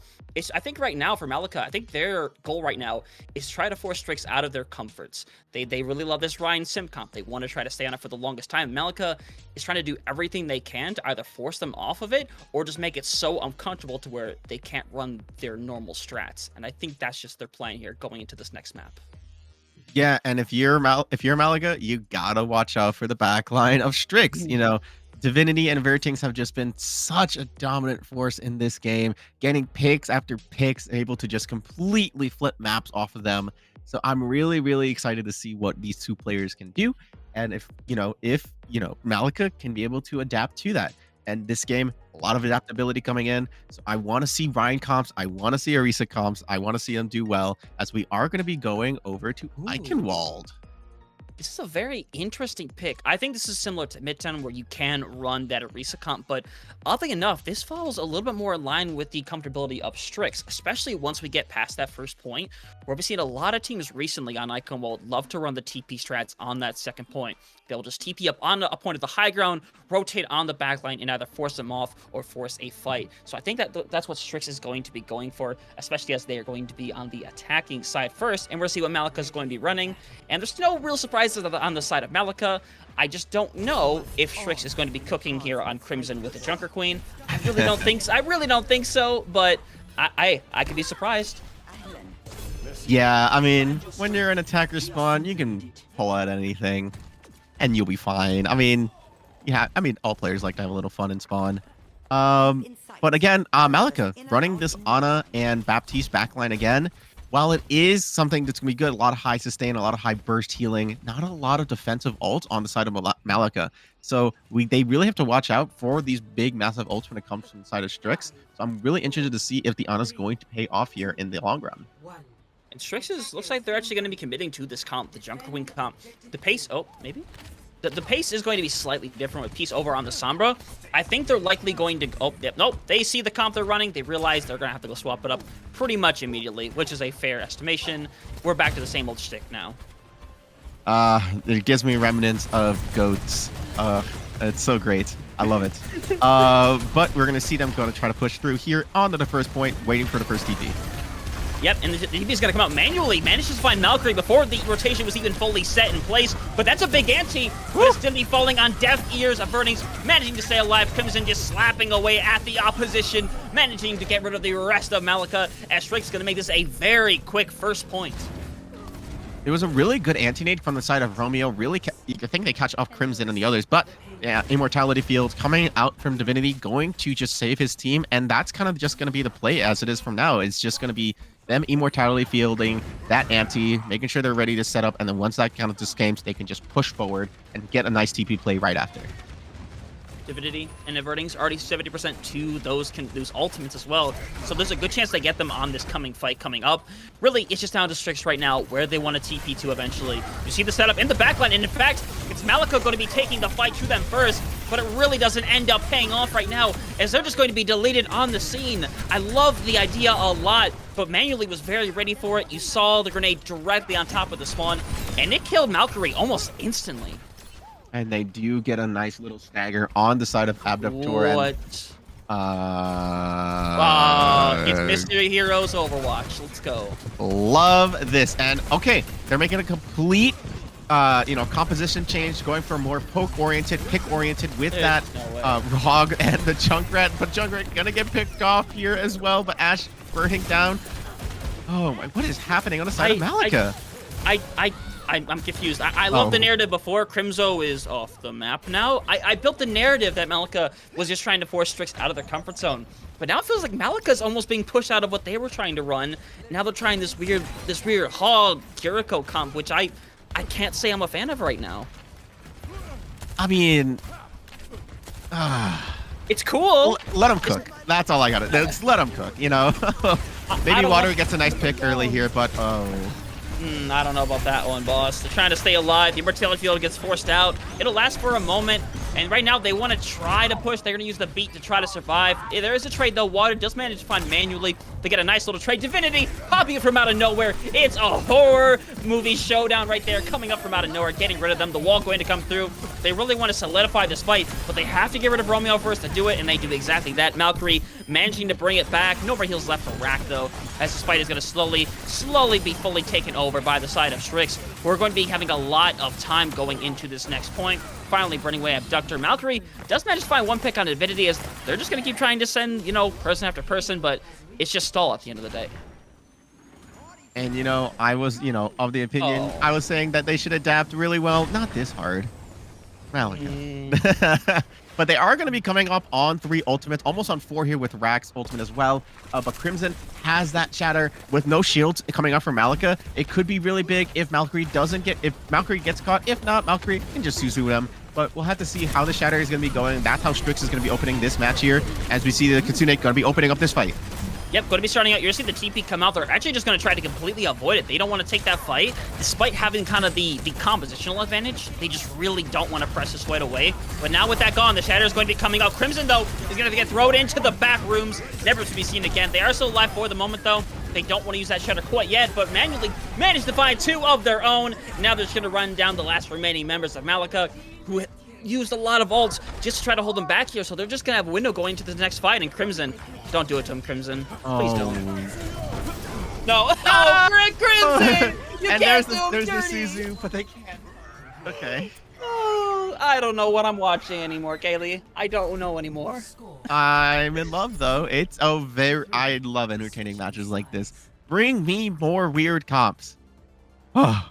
I feel like I'm watching the Chengdu Hunters versus the San Francisco Shock. That's what I'm feeling like right now. Or brought back to 2019. That's what I'm feeling like right now, which is a fun feeling.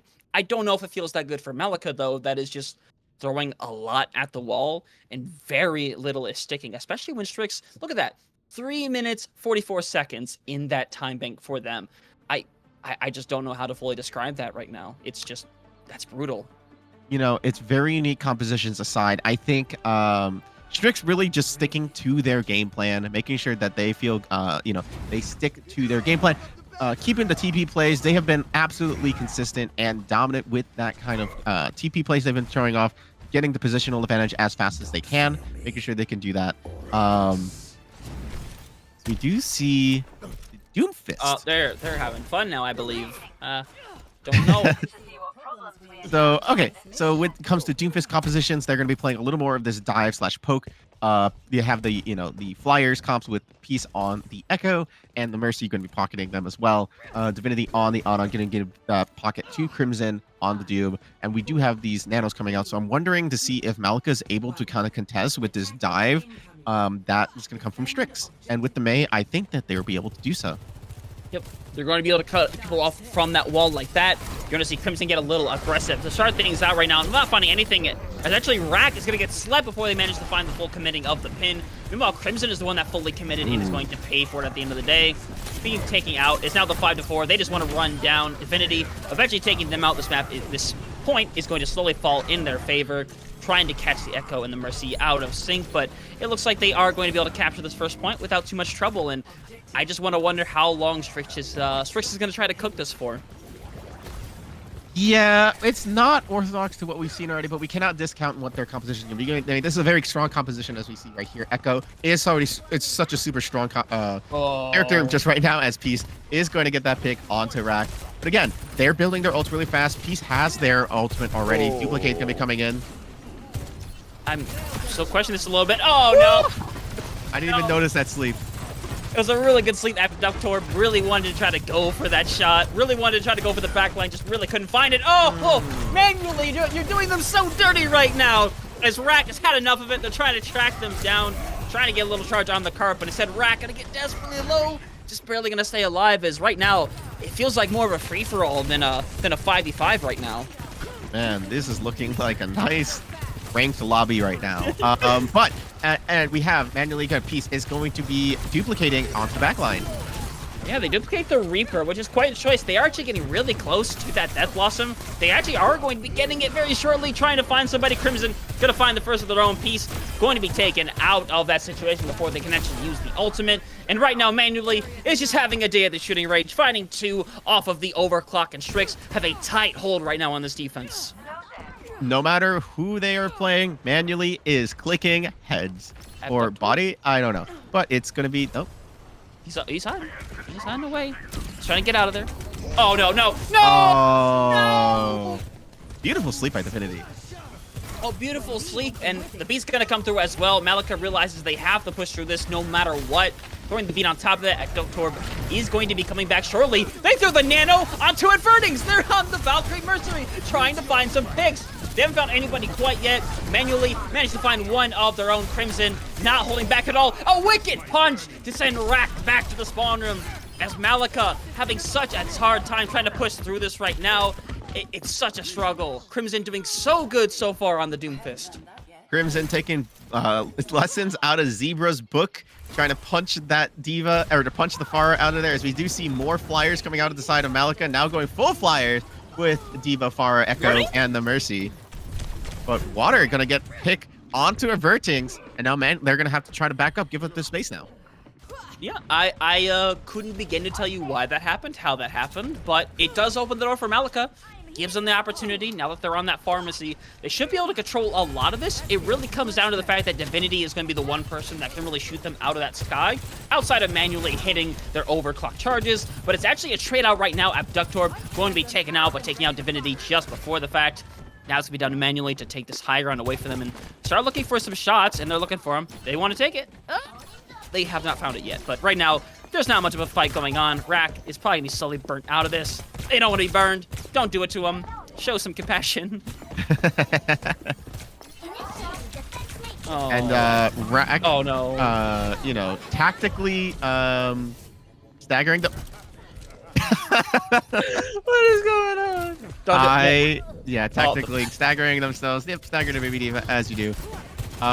But you know, I do want to mention in all of this, you know, a little bit of tomfoolery going on. We do see Peace getting consistent picks onto both the Flyer teams and beating the Echo Mercy team in the skies. We do see the Ana Sleep's going to go wide. Yeah, and it's just a back and forth exchange. It is quite something right now. Abductor really wants to try to find the picks. They nearly hit the direct shot right there. Abductor though has that barrage ready to go, and it is sent to outer space, never to be seen again.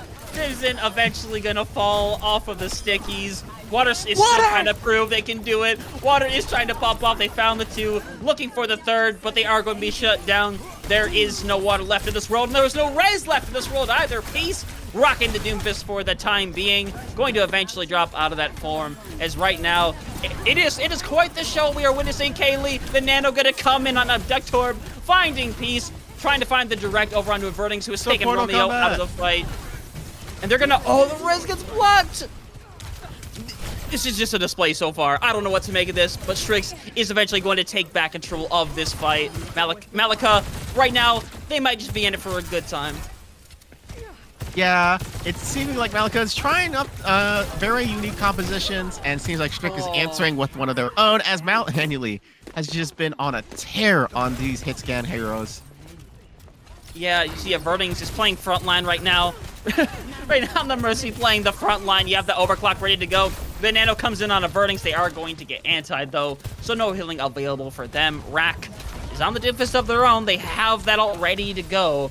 And we'll see how they try to engage on this right now. It's a trade out. Crimson managing to get rid of Abductorb out of the sky manually. They just been clicking heads this entire time. They are doing fantastic on this Sojourn. So Valkyrie deleted from this world, manually finding that pick, as right now Malika has one fight left, and at this point, I'm not sure what they're gonna do with it.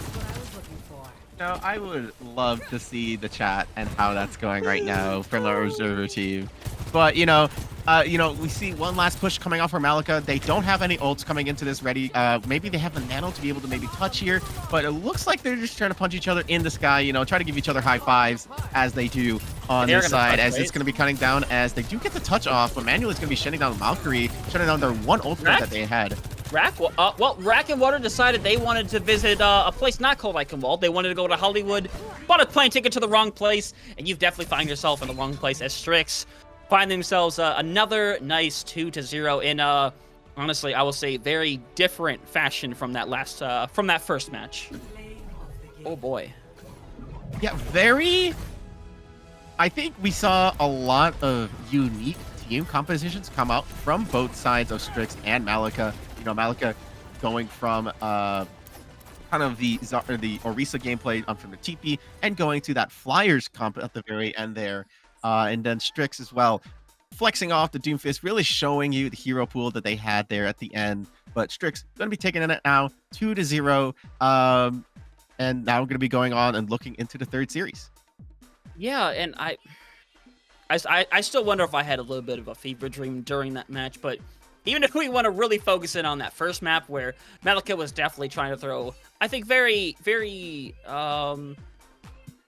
more standard stuff at the wall. Like we talked about the Ana that ended up being a really good pick for Romeo, getting a lot of good nades, and they kind of tried to cook with that a little bit as well.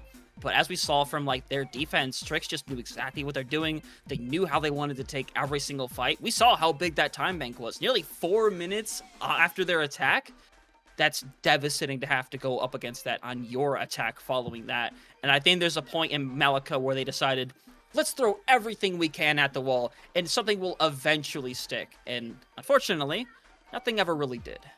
But I think Malika, to their credit, were able to find some footing in this series, especially on that second point, second point on or Oasis, pardon me, with that Ana pick, like you said.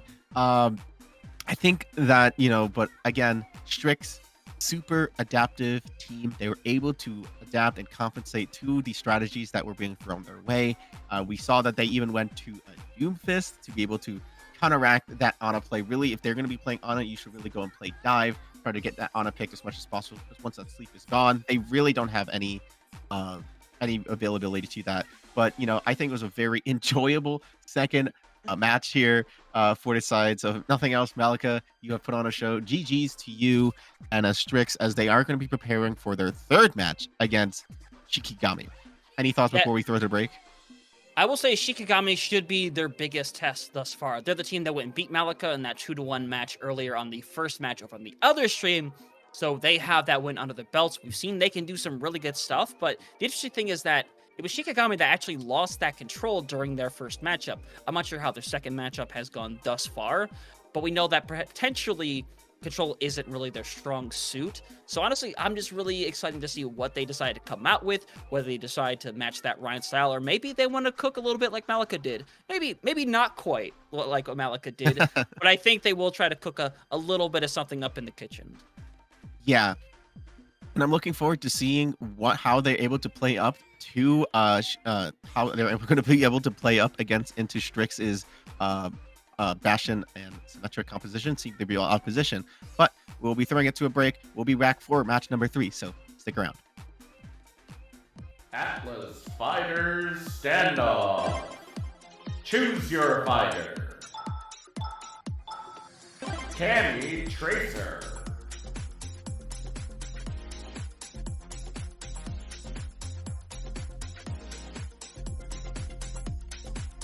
Choose your fighter. Sakura Kiriko.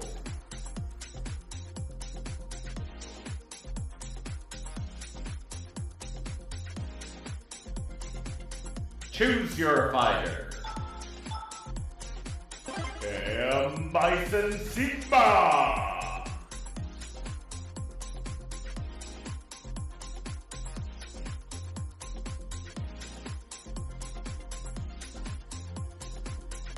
Check out all this and more at goatsreviveshop.com.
Welcome back, everyone. Back into match number 3, Shikigami versus Strix. Last match today for Group B on day 2. How are we doing, Hunter? You know what? I've been doing pretty good. We've had some really exciting matches, but I'm gonna be honest. I'm a little bit down right now. I have some really cool, I have kind of Overwatch League merch, a couple of cool shirts here and there, but like, I haven't been able to find something that genuinely like personifies Overwatch in this really cool way. I just haven't been able to find any merch like that anywhere. Well, I think I know of a place. Oh yes, we're here. Atlas Fighter Standoff merchandise, specifically their Cami Tracer t-shirt. We are doing a giveaway here at Atlas Fighter Standoff, and it's super easy to enter. Exclamation point ticket in the chat, TICKET, for just you, and then you're in the pool to win it. It's such a cool design. If you've seen it in the ad breaks, super nice. I know you know what? Hold on. I'm gonna throw my hat in the ring right now. Well, here we go. But while I do that, we do have ourselves a match here, and it's the match we've been looking forward to for the entire day. Shikigami versus Strix. What can you tell me about these two teams? Well, we've seen a lot of Strix already from this stream thus far, but Shikigami has also put on a heck of a display. They're also 2-0. They're still undefeated. They did, I believe, drop a map earlier on within their first match, but it ended up being kind of a close one. So we definitely know that this team does show a great level of dominance. As we can kind of see looking at the Shikigami roster, they performed really well. Wallux and Spiro going to be our DPS duo going into this one. Thunder over there on the Baptiste, we want to see if they're going to be able to match the support line over on the side of Strix, who has performed extremely well so far in these first 2 matches. But I think for them, and I think for all of Strix, this is going to be their toughest test so far. Yeah, Strix has just been having that solid backline, keeping up the Symmetra and Bastion composition that they've been playing.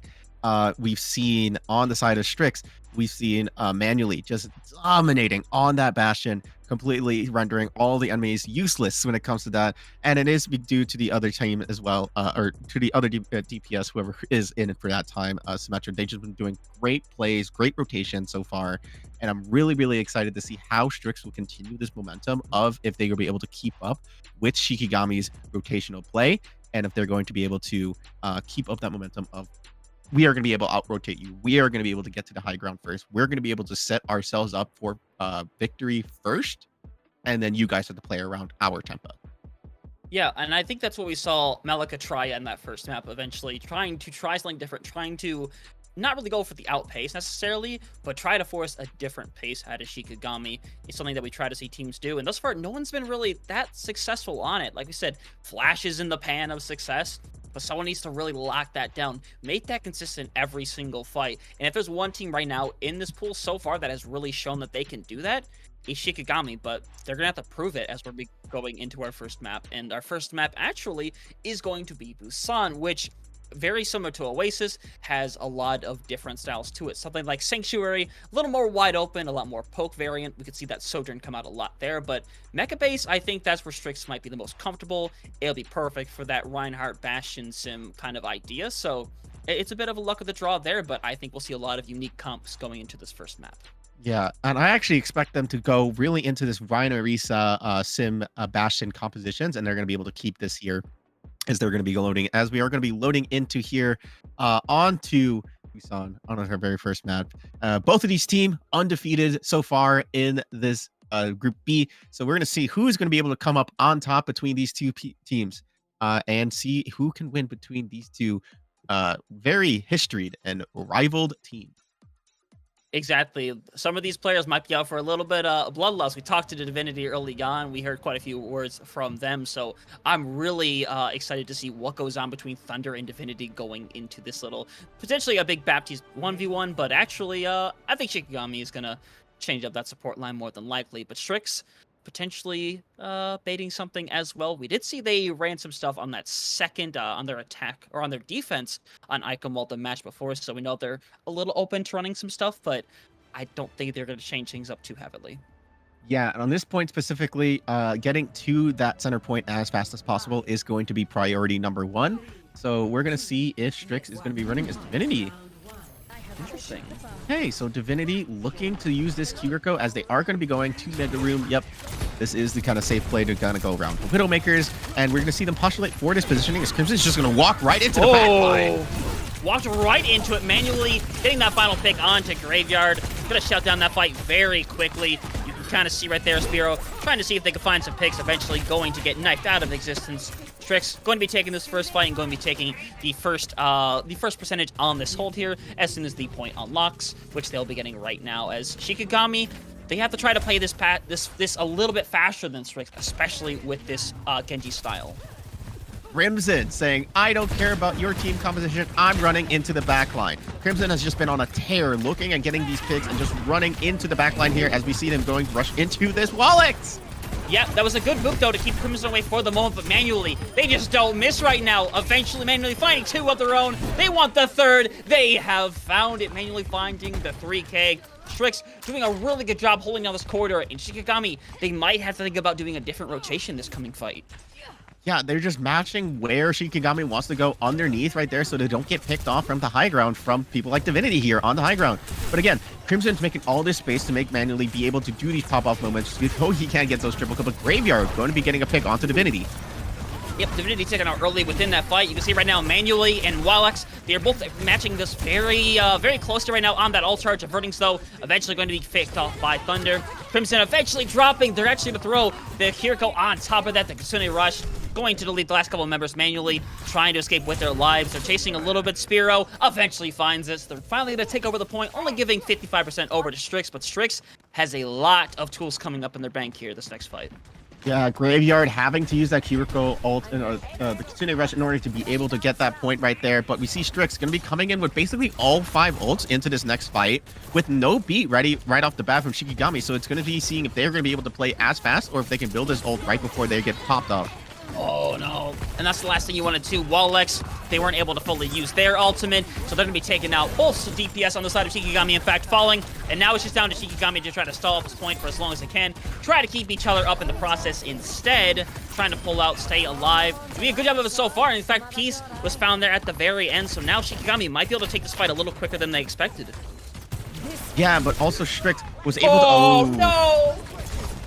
Wallix takes out manually as soon as they hit the ultimate, taken out from their existence, 70% and counting for Strix. They should be able to take over this point as soon as Crimson decides to go for the ult. They found one, and in fact, they're going to throw the blade on top of it. The grab going on top of it, going to find Crimson. A lot of balls being thrown around. Peace trying to keep things alive for Strix, but members are starting to leak back in one at a time, but it doesn't matter when manually is still on the scene. You see 2 members still on the point, though. Shikigami eventually going to lay claim to this point. Manually going to have to back out for the moment being. Oh, no. Yeah, and we do see the Reinhardt swap right here. No Suzy on the side of Shikigami, and manually's going to find another pick. They weren't ready for it. They can see the rush thrown on top of it. They're one right now trying to stay alive. Graveyard keeping themselves up to a good deal right now. Spiro, it's going to come down to them on this blade coming up here. They have it ready to go. Manually getting low. He managed to headshot them.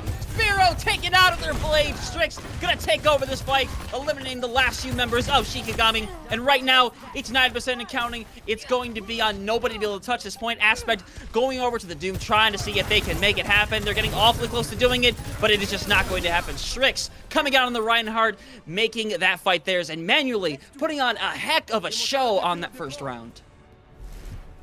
Absolutely. Strix is just making the space for the manually show. We see Crimson going off the bat on that Junker Queen, just making it so that that Shikigami cannot walk forward, and manually is just able to free fire right into the back line. This is why I like Overwatch, man. It's just something like this. But we do see Shikigami Wallix onto the Widowmaker as they seem to be going for this Sigma composition. So we're seeing something right here pre-nerf to Iliadi right here on this Baptiste Iliadi comp. So this is going to be the first Iliadi matchup here. Is there going to be a mirror potentially for here? For Bison Sigma here. Let's go! Let's go! I really like the change for Shikigami here. I think they did need to change things up a little bit. Strix, like I said, very familiar and very comfortable on that Ryan style comp. And now they're kind of forced off to a Sigma comp, which we haven't really seen them play on quite yet. So we got to see what Crimson can do on the Sigma when you don't have a big hammer slowing people down. And so now, right now, manually and Spiro kind of shooting each other with pot shots on the right side. waiting for that point to open up before they do a full engagement. And right now, it's going to be on Strix to kind of open this up a little bit. Shikigami have found themselves in a really comfortable position, and in fact, Averting's going to be the first one taken out manually, getting their self-heals, trying to stay up for the time being. And honestly, Crimson getting extremely low is going to fall directly after. Shikigami going to open up this fight first, and I think immediately you see a difference of comfortability in these comps. Yeah, and it seems that, you know, Strix, both teams seem to be looking at this Sigma comp as the kind of point for this point here. But again, we see Shikigami has seemed to be more comfortable on this point, as we see also Volix on the Widow, forcing Strix to completely respect sight lines that they would otherwise want to have. And so they're really limited on what kind of rotations they can be making here. And you can see that in just the way they're moving. It is not as optimal as they would want it. Exactly. Big point right now, Divinity Graveyard right now. Graveyard significantly more all charge, 80% in counting as we speak. Divinity coming up close to that 60%. But right now, it's a big advantage for Graveyard to have it later in this fight. Manually, eventually going to be taken out on Sparrow. Being forced out of that position on the Sojourn is really showing right now, as Peace is actually the one making up for it on the Sojourn, finding the 2K of their own, turning this fight back into their favor, finding a 3K, get them the 4K. You know you want to. You see the stall coming out from the rest of Shikigami. It's not going to last long. Last member's touching, 51% going to be the amount given. Peace getting that final blow right there at the end. Peace really showing up now on their own Sojourn. Yeah, Peace with a wonderful flank on the right side, able to take down Thunder and Wallix, making the team able to move forward. And it's just, this is what Strix needs to do. They need to be able to play these flanks. They're not going to be playing this, you know, TP rotation kind of play style. They need to be able to split up the team of Shikigami and make sure they can split the focus, as they are going to be trying to keep going on this right side. Ooh, yeah. Yeah, sights came out. Bolson's going to come up. Peace going to be hit with it. In fact, two people are going to be hit with it, but there's no follow-up on either side of these right now. So these ultimates are eventually going to go to waste. And in fact, the window going to come out. Divinity eventually going to find Spiro. Still had the sun attached to them. And now this fight has fallen fully into the favor of Strix. Both teams put a lot of ults into that fight. Shikigami not going to find the value of them, though, as Strix have 48%, or coming up on that 40 and counting right now, doing a good job keeping that fight in their favor. Yeah, but Strix having to use the wall there in order to kind of get that fight going. But they do have another 3 ults ready to go. Thunder does have his wall ready to go, and with Spiro's visor here, sorry. So they're going to be maybe potentially see if they can make use of this visor and wall here in this next fight, as they're going to need it if they want to have any chance of flipping this point. Need to be trying to force some of these people on the right side out of position if you really want to make a lot of use of this visor. Because right now, Spiro's not going to be able to do a whole lot. And in fact, Peace wants to take the first attack. They found 2. They're looking for that second. They're staying in place, trying to find the second pick. They eventually are going to get rid of the pylon instead. But right now, they're already in a really bad position. Shikigami trying to stay alive to the best of their ability. You see, trying to send out the visor. It actually comes out on the side of Manually first, who has found one of their own, 88% counting. Spiro's the only living member on the side right now, and it's going to be really difficult for them to touch it. And in fact, anyone to touch it. And right now, I think there's nobody that's going to be able to come around and touch this point on time. Wallix is going to try. They're trying to get there as fast as they can, but they're just not going to make it in time. Shikigami not able to get there. Strix going to be taking this 2-0 in what still ended up being a pretty close format between these two teams. Again, it comes down to Strix showing their flexibility, showing that, hey, we're not just a Reinhardt team. We could play Sigma too. We could play these poke styles, and they do a really phenomenal job at it, especially when we assumed at one point maybe they wouldn't be as strong on it. But it's a really good display for them as they're going to take this very first map to start us off here. Absolutely. And you know, it was such a wonderful series to say. Shikigami having signs of brilliance, able to just completely outpace and outrun Strix. But again, Strix with their patience, with their discipline. Sorry, I couldn't think of the word. With their discipline, they were able to make the returns that shouldn't be possible, keep the cooldown, the essential cooldowns they need in order to win fights, and ultimately just execute very tight and clean team comp and fights. Yep, and we've seen that through Strix all day so far. And each one of their maps, that's what they are displaying. And I brought up before this that Shikigami was going to be their toughest test.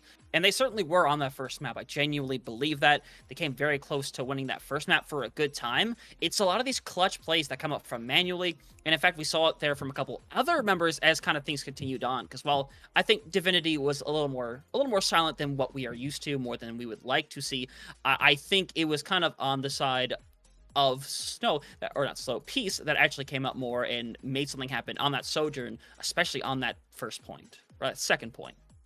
Yeah, and so, it really, in the first point, it really showed that they don't need to have these sim TPs or these Lucios in order to do these rotations, but we see their fundamentals on the side of Strix is just so well executed, and they're such a well-practiced, well-scrimmed team that they're able to just move together as one unit, be able to independently do the things they need to, as we are going to be going to King Row for the second map here. Yeah, and this plays very heavily into the Strix style that we know and love, that Reinhardt, Bastion, Sim composition. Very likely we're going to still see more of that. It really comes down to what Shikigami wants to do against that. I don't think they really want to fully match it. I think there's a good chance that they decide to go for an Orisa style instead, especially if they're going to be defending first. We don't know that quite yet, but if they do, then I think Orisa's a really good character to be able to hold onto that. We saw it earlier back when Malika wanted to hold a certain way on their defense over on Midtown, or not Midtown, but they wanted to hold a very similar way. Didn't quite work out, but I think what Shikigami has shown, I think it's something they could potentially accomplish. It's just going to come down to that pacing, because Strix just force their way in like they have in almost every other fight. That's what we're looking to see. Yeah, and I think when it comes to King's Row, we are going to be seeing that Bastion Sim Brian comp, right? And Shikigami, in their previous sets, have been showing their proficiency on this composition. So, yes, they weren't playing that on this map, and they were playing things like the Zarya and weren't expecting the Junker Queen. So maybe they were caught off guard, and they kind of just let that snowball. So if I were on Shikigami, it's like, okay, that's control. Control's very chaotic, very much of a brawl, but now we're getting into a more refined, more slow pace kind of game style with hybrid on King's Row. So I'm expecting them to see. So I wouldn't count Shikigami out just yet. And I'm really curious to see how they're going to match Strix's discipline on this composition here. Or we might get something completely different. Who knows? But on to map number 2 here for the last match here for Group B on day number 2 here. Yep, we're going to see what they come out here with, as we're going to be revealing the characters here in a moment. And right now, I'm sure they're cooking on the side of Strix, but Shikigami instead trying to go over to the Zarya style. We did see this before in the last couple of their matches. They do prefer a bit of a Zarya style. Spearow going to be over on that Genji. So they open themselves up to quite a different opportunities. A lot of those bubbles are going to go on to Spearow more than likely, especially when they eventually clock in that blade. And honestly, it's going to come down to somebody like Avertings to be able to keep Spearow off of them. Those boobs were really good trying to force out solo, especially when they were trying to advance on the team. We saw that quite a bit. So that's going to be what we're really going to be looking for going into this map, as we're to see how comfortable Strix is, as they almost certainly are going to go over to that Reinhardt, right? I would hope so, but Strix, I've seen them cook with it, and we're running. They did that to us personally. That was a personal thing they just did to us. How dare they? Well played. GG. But they're again, here it is. It's going to be that Sim Bastion TP play here, and they're going to try to get some high ground positioning here. Yep, as right now Shikigami, you see Wallach's holding out of that high ground for the moment, eventually going to have to slide away, as the TP is going to force them off, and in fact, it's going to force the drop in. Spearow's in a really bad position. You hear the deflect coming out, but that bubble is going to keep them alive for the moment, forcing out the immortality field from Strix as well. Shikigami doing a good job getting out of there in that situation. Spearow right now trying to find some people out of their comfortability right now. And in fact, Divinity is going to be the first to fall. Spearow, though, manages to find manually out of that position right there. A good dash. Going to tie things up here. It's 3-3 right now, but Strix is going to have that advantage right now with the alls. We see the dash come through. That Shadow Dash managing to almost find one. Getting people extremely low. Piece is one right now. They're trying to find the follow-up, but the members of Strix are going to be able to keep themselves alive. Thunder going to be that last to fall on that. Shikigami not likely to be able to touch this point and engage, so Strix is going to end up winning this fight, which ended up being, honestly, a bit sloppy in comparison. Shikigami doing a good job of evading a lot of the damage, but still, Strix win it in that first fight. Yeah, and Shikigami played that very well when that TP came in. They kind of gave up that high ground, sure, but they did keep alive, and they were just playing their life. And Solo and Spearow were able to just do their dash plays, and here's the TP play. Yeah, the TP play, the deflect is forced out very early. Divinity does have that window. They're going to throw it down on top of that. They're investing a lot in this fight, and that's the 2K with the nade right there. Manually deleting Vollex and Graveyard off the map. Thunder does manage to find that final blow onto Crimson. but this fight is more than over. Chiefs are going to keep this payload going, only using the window during that fight, so still a lot going to be available to them coming up on this next one. Yeah, Bastion grenade with window is not okay damage. It is very much not okay damage. But now we see Strix going to be having almost 4 ultimates coming into here, and looking at the side of Shikigami, they really have the answer only with Thunder, but after that, they might try to be following up with Blade, so I'm curious to see how they're going to be playing this next set of ults, as this is going to be very crucial. You see Spiro going on the flank here, maybe trying to open with Blade. It's down to Avertings to be able to have this beat ready to go for this play. We know Spiro can make some magic happen with this Genji. It's down to what they're going to do, as they're actually going to throw out the wall first, and it is going to split people up right now. Thunder all the way over on the side, eventually going to be taken out. You no longer have the ability. You don't have the beat to be able to save you from Manually, and I don't think it matters a whole lot at this point. Manually has found 2 of their own, and a poor Solo just gonna have to force their way over to the point, and Strix is rolling through this. We saw this before back at Nightcrawler last match. They had 5 minutes going into that attack. Same thing here, 5 minutes going into this 3rd point attack, and right now they're taking complete control of this matchup now. Solo living up to their namesake, John being the only one on point there. But here we see Strix just going on to the high ground here as they get Spiro. And they're just getting so many stagger picks that they just give the time Shikigami to resets. Yeah, but we are going to see the window come out. Gotta get rid of that immortality field. The beat is going to come on top of that. And honestly, they might full commit just to try to make sure they find picks. They're going to use it. The beat going to come out perfectly from Avertings. Going to force that ultimate away. It does nothing. Solo just has to hold that corner for the time being, as Strix is going to get more and more percentage as things go along. Shikigami got to make something happen this next fight. And I love what Strix is doing. Crimson is just absolutely being so oppressive, taking all of this space and letting Manually do whatever he wants. As Wallix looking at the pick of Divinity, so now not much healing's going to be on the side for Shikigami.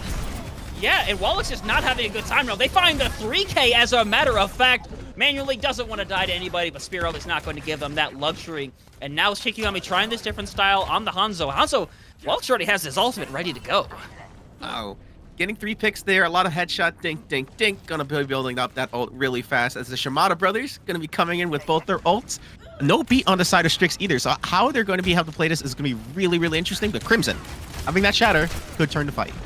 Yep, and you see a lot of members of Shikigami hold on these high grounds, not give the opportunity. In fact, we are to see that Dragon come through. It is going to split them a little bit on that side. Divinity going to be the first to fall after getting naded by Graveyard, as a matter of fact. As we're going to see that Blade come out, did find one of their own. And that is going to make the fight in the form of Shikigami, but they did use both DPS ultimates during that fight. Strix, they still have the mortars, they still have the shatter coming up, that wall soon as well. Strix are really coming into this with an advantage if they use these ults correctly. Shikigami gonna have that nano as well. Could be very interesting to see keeping Solo up for a long time, or they're just gonna give it to Spiro trying to go, but they are gonna play this high ground yet again. Yep, you're going to see that Shatters be ready to go, but they're actually going to go after Wallix first. They recognize them as the main threat. Solo has put themselves in a weird position, but you can't really push that super hard at the moment. Thunder went to go help them out, but they were caught out of position, unfortunately. And now you see Strix really just trying to put the nail in the coffin here on this attack right now. Whoa, Wallix didn't see what was coming to them. They eventually get taken out by the Fire Strike. It's down to Solo to try to find somebody on the ult, but they're not going to be able to find anything. The Solo Shatter coming through onto Spiro. It's just Thunder right now on the Kiriko, trying to cause as much of a stall as they possibly can. You see them go back into spawn for a moment, trying to commit the touches. There's more touches happening. Spiro is trying to make it back in time. You see they go over to the Widowmaker, trying to make some magic happen, but there's just not enough. There is no Fleta in the building, as Strix is going to finish with 213 in the time bank. Shikigami having a solid 3rd point defense there for a moment, but there was just so much damage done from those first 2 points that it was really hard to come back from that. Shikigami really, pulled through, as you said, on that 3rd point, making it a lot better than what they were. At one point, Strix had a 5-minute time bank. So Shikigami was able to put up some resistance into Strix. Wallix going onto the Hanzo, being an unexpected pick, just completely picking off the entire enemy team on Strix. But Strix, again, being able to adapt, being able to say, okay, this is what's happening, this is the threat we need to be able to, and evaluating what they need to do in order to keep pushing their advantage and keep snowballing. And it's something that I really like from Strix, is the ability to recognize what their win condition is and execute on that, but despite whatever Shikigami throws their way.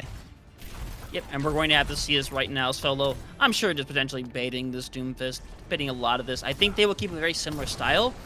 I just think they need to take these fights slightly quicker. I think they have a lot of faith in Spearow, but try to put more of those bubbles behind them, put more of that support behind them, because they definitely have shown that they can put in work. Same for Wallix. You just have to give them more of that ability to pop off like that, like Strix does with Manually, like they do with Peace. That's what we need to see going into this engagement. And what I'm kind of worrying about here with Shikigaki's comp is just they only have the Lucio for rotations. Yes, you have Wallix who can get long-range picks, and Spearow can get a nice little dash in, but Strix can just move out of the way, as Wallix is actually going to be going onto the Hanzo here as they're trying to do it. And they can't TP onto high ground like Strix did on their offensive, so they're just going to be playing straight brawl. Wallix can get into positions where it can force the members of Strix to kind of play that corner a little bit more. As you see Strix playing hard onto this left side for the time being. The TP coming through. In fact, it's gonna go onto a weird part of the high ground where they're just not gonna be able to stop them. 2 members gone already. Solo's life is just a fleeting thought as they're taken out of this world. And right now, it's just a couple members left around the area that are going to be picked out one by one. Thunder trying to get out, eventually going to be picked off. And it's this TP that is making a very big difference for the side of Strix. Oh no, Spearow. Spearow, what are you doing? Okay, so Spearow on. Okay, so this is actually somewhat okay because Pharah really makes it so that a lot of the team can't do anything outside of Manually. But again, Manually not really an issue for him in dealing with flyers. We've seen it earlier today. But I'm wondering to see if this is really a way to just kind of No. disallow the rotations coming out as we see. Oh, Crimson 1 XP. But the immortality, remember, the immortality field has a minimum damage which you can go to, but Spearow has found 2 of their own. Solo finding the follow-up. They just had to get rid of Peace, and they'll be able to take over this first point. And as I said before, that really did a good job keeping them up with the immortality field. It forced their health to pop instantly up to 150, even though it only hit for a moment. Now Shikigami coming out, and they're going to be sticking on this pharmacy for the time being, forcing Manually to go over to that Soldier 76 instead. Yeah, and you know, Pharmacy really strong on the second point specifically as well, with all those rooftops that they can playing on. Crimson actually going on the Junker Queen, going on potentially the flank angle, almost catches out Graveyard, but not going to be so nice as the entire team's looking for this rotation. But again, Shikigami really good here, just really denying them this like rotation as you are playing that really high ground with this Pharmacy. So I'm really interested to see how they're able to continue this momentum. A really good rotation by Strix. You force Spearow to have to go through this little opening, and that's what they wanted. They wanted Spearow to poke through that little opening, eventually be taken out by Manually. They're going to throw Valkyrie into this fight, very likely going to throw the res onto Spearow if they have the ability to. But right now, they're just focused on keeping the other members of Shikigami alive, trying to create as much of a stall as they can going. We are going to see the come out. It's going to find one member, and it is just quickly going to be the cleanup for Shikigami. Even though they lost Spearow to begin things, they just waited on them to come back through the natural respawn. They just had the Valkyrie focus on keeping everybody else up, and that really ends up working out for them, especially when you keep Solo up long enough to throw out their own ultimate and turn that fight around. Yeah, and Strix flipping the map constantly here, making Shikigami play in uncomfortable angles is so amazing. As I don't know if I like this yet, but they don't know yet. They're going to throw the dragon to force them onto one side. They have TP'd out, and now they're going to jump up above. They found one. They're looking for the second. The wall, oh, he's going to cut off just a bit of damage. But it comes down to if... Oh, no! Thunder being cut out right there by the Rockets. A really good shot from Manually. And honestly, if Thunder was still up, I think Shikigami could really push through this fight. But it's going to be very tough as the beat comes out. But it's not going to save Crimson. And now they just have to try to push it manually, trying to make advantage of it. But right now, it's Shikigami making this fight their own. Going to start getting more ticks here, percentage here and there. But I think Strix might be able to force one more engagement. Yeah, and Strix Peace swapping onto that Genji, seeing that the Symmetra is no longer going to be as useful here. I do want to point out as well that, you know, they did have to use that beat in that fight, so they no longer have access to that beat, as they are going to be opening with this wall. Yep, and as you see, Solo going to have to rotate out for that moment being. Crimson getting slapped with a lot of those stickies right there, but they are going to have that Rampage good and ready to go. Graveyard going to send their own ultimate first, as we see come through, find 3 different members of Shikigami. Going to try to find Wallix, getting very low. Graveyard likely to follow afterwards. But right now, Solo trying to invest further in this fight. The rest comes through on Wallix. Solo finding the spear on 2 avertings. They have turned this back around. 3:30 left in the time bank. They have an opportunity to match the Strix time bank. Yeah, Solo has just been on a tear so far right now on the Sarisa, just denying space to Strix. And then getting the picks we see here. He got 3 in that last fight, and he booped off the Genji, making it so they can cap here. And so Solo putting the team on his back. Solo carry, as we do see Crimson on the D.Va now, trying to deny this high ground from Wallix here. So I'm interested to see what this will. Ends up being a really good choice for Crimson to head over to that D.Va. Instead, you aren't able to take that tank 1v1 with Solo anymore, so it is going to force them to kind of be careful going on to these high grounds. But the big ult coming up in this next fight, Spearow does have that copy ready to go at any time. Likely to go onto the D.Va. Maybe you throw it onto that Genji instead and try to match. But right now, they're just waiting for that opportunity to go in right now. In there to send out actually 2 ults at the same time first. The Valkyrie and the Dragon going to be coming up. Not finding anybody at the moment is going to split them up temporarily. They just have to try to keep Crimson within this mech. Going to be Spirit out of existence, still in their mech, but they have to keep them up here. It's so important. Crimson eventually going to be dropped out. You see the copy from Spearow onto the D.Va. They're going to be able to stay up for the moment being. It's going to come down to Manually, who has this ready to go. They found 1. A piece has found 2 on the blade. They found 3 on the blade manually, helping finish things up as they bring this fight back from the brink of defeat. Shikigami throwing so much into that fight to no avail. I mean, really well done, as we do see that there's going to be a big swap from Shikigami. But Nano Blade coming out from Strix, I just didn't see the auto swap right there. But building that Nano really, really quickly and able to use it in conjunction with the Blade, it's just a nice skill combo. As we do see Brig, Bap coming in here, as well as Spearow going onto the Genji, as Manually almost gets picked off here. As Solo is going to be the only ult that's going to be coming here, but Avertix has that beat. So I'm wondering what Shikigami has to do here in order to push in.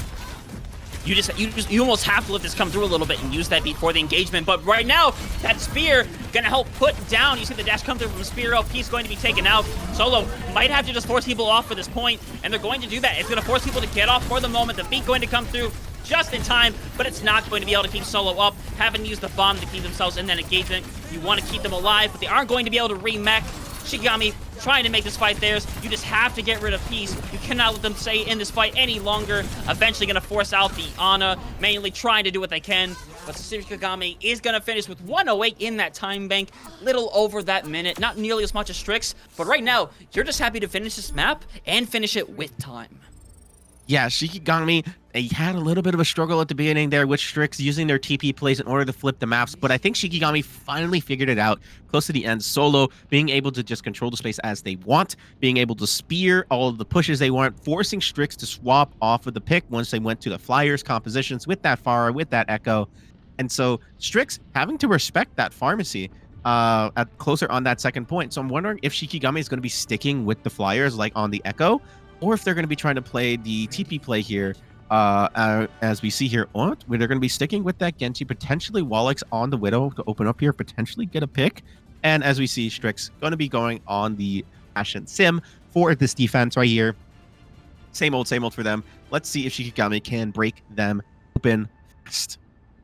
Yeah, I can't see Shikigami going back to that Flyer style. I think with Manually back over on the Bastion, it's going to be really hard to try to take control of the skies for Shikigami.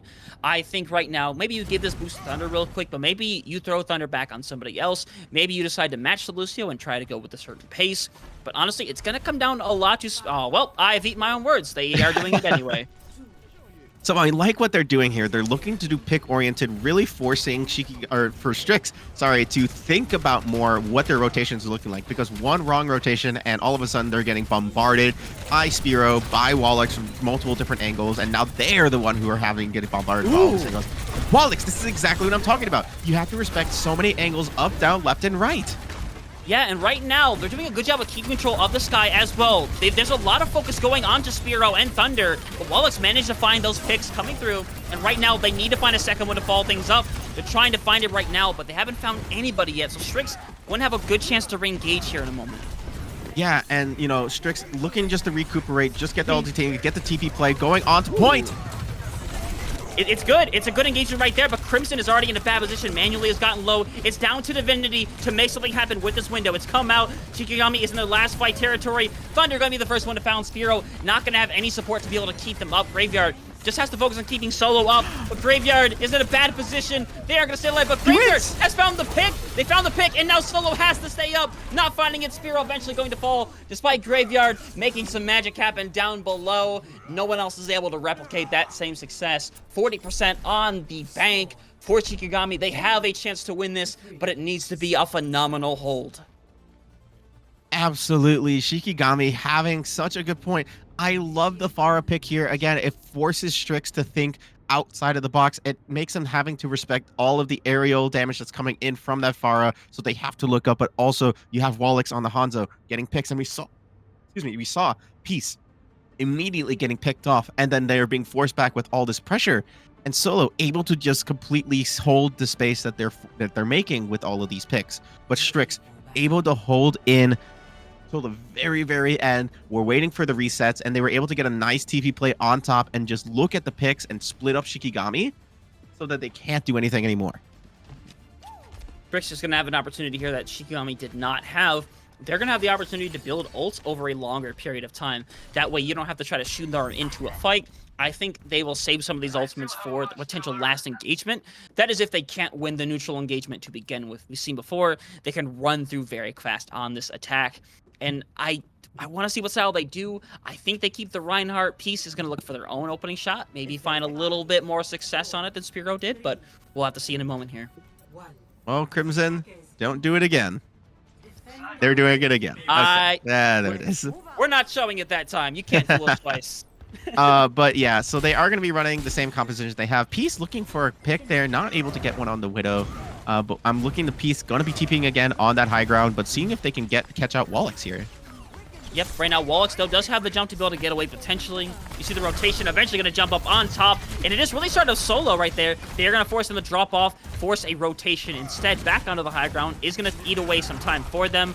Deflect coming through from Spearow to be able to keep them up. And right now, they're just going to try to run down the members of Shikigami off of this high ground and doing a really good job of it so far. The second TP coming through, trying to catch Graveyard out. Graveyard trying to rotate out, doing a really good job of doing so. The Spear actually going to keep Crimson from hitting that pin as well. But right now, they are accumulating that percentage. You have to eventually get on this point. They're going to come up and they're going to rotate. Wallix going to be taken out. They had a lot of damage, and in fact, manually falls from the fact that they had all that damage. And right now, Crimson has this map flipped around. It's 4-4 still. Shikigami, though, losing Thunder.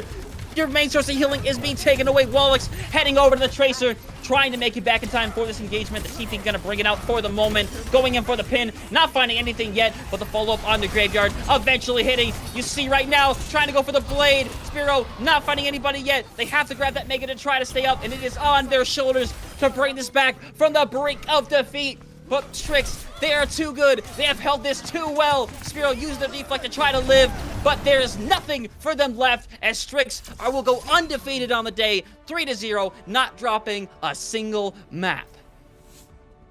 Wow. I mean, that's really the only word going through my head right now. Strix adaptation to Shikigami 2-0ing everyone that they've come up against today. And it's just been, and it shows why right here. They were able to just out-rotate Shikigami here all throughout the match through their sim TPs, through their Lucio's beam, through their great fundamentals. They just were able to just completely out-rotate, completely out-cool down, and just essentially outplay all teams today, and no different with Shikigami. Yeah, and we saw for a good time, Shikigami kind of had something cooking a little bit. They made something work. They figured out how to rotate out of these TPs. And while temporarily that ended up working out really well, what potentially you don't account for is that Strix just kept with rotation. Solo booped him off of that high ground on the first TP. They immediately, as a group, as if it was just without a second thought, quickly rotated back up on the high ground and forced people off.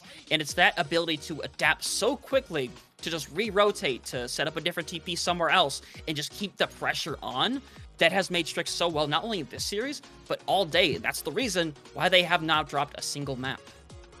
Yeah, and I couldn't have said it better any of myself, and Strix just able to just, no matter what composition they were fighting, Flyers, Doomfist, other symmetric compositions, Orisa compositions, or Zarya compositions, it did not matter what they faced. They were able to adapt their own playstyle to that and just completely find one weakness and exploit it. Yep, exactly. You have to give that credit over to Shikigami as well, who you know, they tried the pharmacy. We looked at it. We realized how the match before went, so we had a slight amount of PTSD, but ended up working really well for them, like extremely well for them for a really long time. You had to force manually over on the soldier, who seemed a lot more comfortable on something like a Bastion or a Sojourn, and I think it really worked out well for them. But it just could only work for so long. Once you are comfortable against a certain comp and how it's played, you figure out ways to work around it. And Strix, the team that they are, they found a way to work around it, and that's why they come out 2-0 off of this series. Yep, and again, congratulations to Strix and Shikigami. Thank you so much for playing. Quick reminder to everyone, do not remember to do !ticket in the chat for the Cami t-shirt giveaway. It is absolutely free. It is just 6 letters to type out for your chance to be able to win such an amazing art piece for you and Overwatch history lore right here. So make sure you do !ticket for and join the giveaway. Are going to be going on a break right here before we go back into an interview. Stay tuned. Atlas Fighters Standoff. Choose your fighter. Cammy Tracer.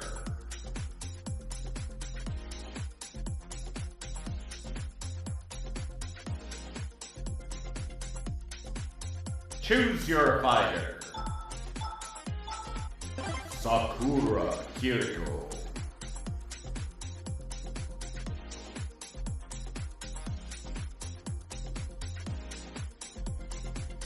Choose your fighter. Bison Sigma.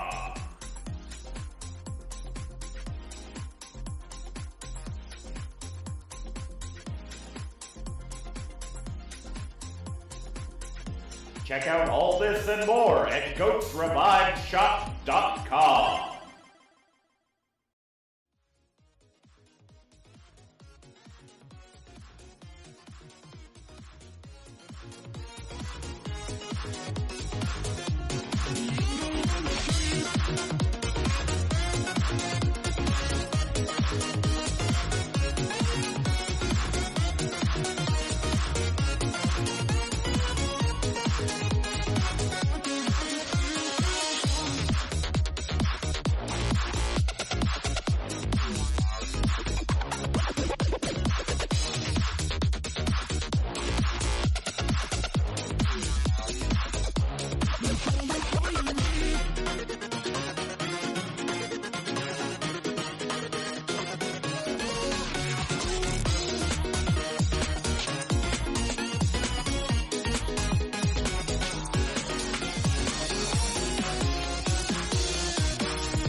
Welcome back, everybody. We are back after a match between Strix and Shikigami, as we just had our last matchup today of the Atlas Fighters Standoff. And after a match like that, the best thing I want to do is have a nice little interview. And having with us right now is Averting's support over on the side of Strix. First of all, congratulations not only on your matchup win right there, but congrats on not dropping a single map throughout all 3 of your matches. Thank you. Now we got to talk a little bit to Divinity after your very first match, and we got some really good insight for them, kind of how the team functions, their comfortability with certain comps. The main thing I drew a lot of curiosity of is how comfortable and how synchronized you guys are on that Reinhardt Symmetra kind of style. We talked about how sometimes you got forced out of your positions a bit, so kind of talk me through how there is just a almost no second thought process about we're not at a position. Okay, now we're going to instantly speed here. We're going to TP here. What kind of goes into the mindset when you're making these rotations so quickly? Well, me, I kind of just follow the leader. I just listen to what Crimson tells me to do, or someone else. I don't really like if someone tells me to speed, then I'll speed them, or something like that. I don't really. It's not. I don't think like that, and so this is Crimson says it. You know, yeah, but so, yeah. That's definitely fair enough. Yeah, it's that main support mentality, and we saw quite a bit from you today, especially if we went further back in today. We saw the adventures of Lijiang Tower, Averting's in the sky, having a nice little time up there. What I really want to talk about is how do you feel after this? Obviously, it's a really good feeling to go undefeated on the day, but there's still more play to happen. Is there potentially down the line a team out there that you're very excited to go up against in the future? Perhaps Shikigami again, or perhaps another team that's sitting in one of the other groups? I don't really know. Most of the teams, I think Time's Obsidian. Definitely. Time's Obsidian. So I have friend. Okay. So. Okay. Yeah. Definitely be a very exciting matchup. Kaylee, I think there's potentially a couple things on your mind that you might want to bring up into the conversation. You know, again, congratulations on your victories today and your massive streak going on to the highest seed going into the rest of the tournament. Best of luck on that. So when we spoke to Divinity, I talked about how you and him are making such a very strong backline for excuse me, for Strix. How do you feel about your co-partner in Divinity, him as a support player, and for the team, how you guys working together in tandem? How do you feel your support duo is within the team? I like him a lot. He's really cool. I mean, we work together really well. It's nice. Yeah. I mean, we've only been playing together for like a few weeks now, but I have no complaints so far. I enjoy him. Yeah, and he spoke just as highly of you as well. So it's lovely to see that the support line duo in the back have such love for each other. I also wanted to mention on Crimson. How do you think of him as the IGL of the team and how he plays? Crimson bleeding red, showing off and getting so many triple kills this entire season, massive shatters. How is he playing under his tutelage on the team of Shiki? Yeah, I love Crimson. He's like one of my favorite players I played with. I've been playing with him for a few months. He's awesome. Yeah. He's very And good. sorry, I didn't mean to cut you off, but we also heard that Shikigami, you guys are very familiar with the players on that team. How does it feel to win against them, knowing that you're kind of beating some of the friends or some familiar faces within the community? That's nice. Yeah, I like beating everyone.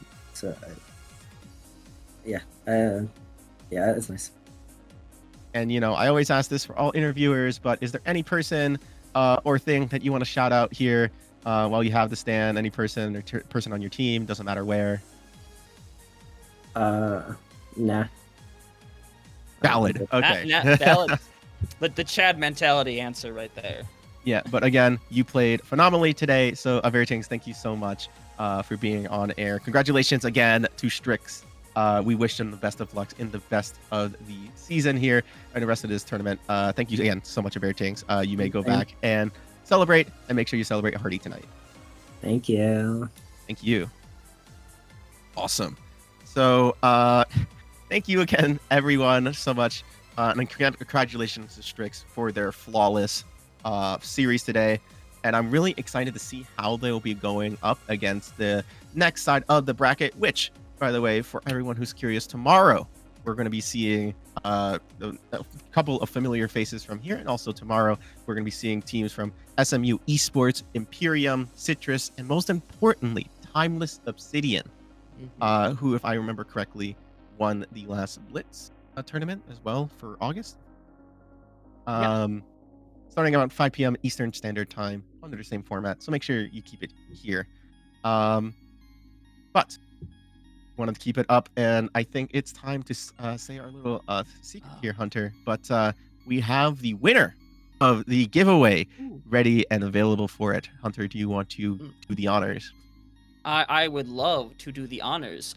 As my mouse has died, I cannot click on that. So, Kaylee, I will give the love to you, and I will allow you to announce it. Oh, that cannot be more perfect. I love it. Great. So after a lot of consideration and RNG, everyone in chat hold. As the winner of the giveaway today is OW Solo _. Thank you so much for everyone who did an exclamation mark ticket. Hilariously, this is Crimson from, not Crimson, the tank player from Shikigami. So Solo, you played well. So as a consolation prize, you get a t-shirt. So congratulations again. Believe the staff will be handling everything for that for you. And thanks to everyone who came out to watch today for this Atlas Fighter Standoff Day 2 for Group B.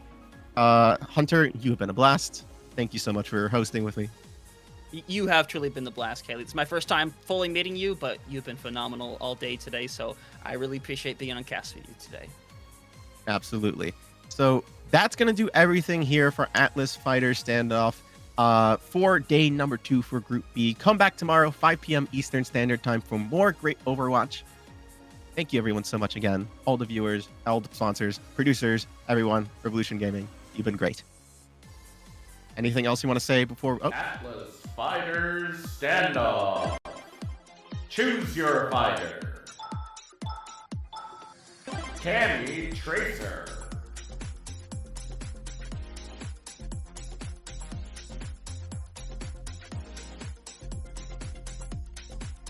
Choose your fighter. Sakura Kiriko.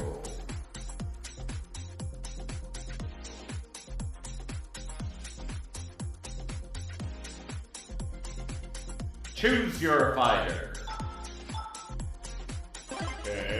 Bison Sigma.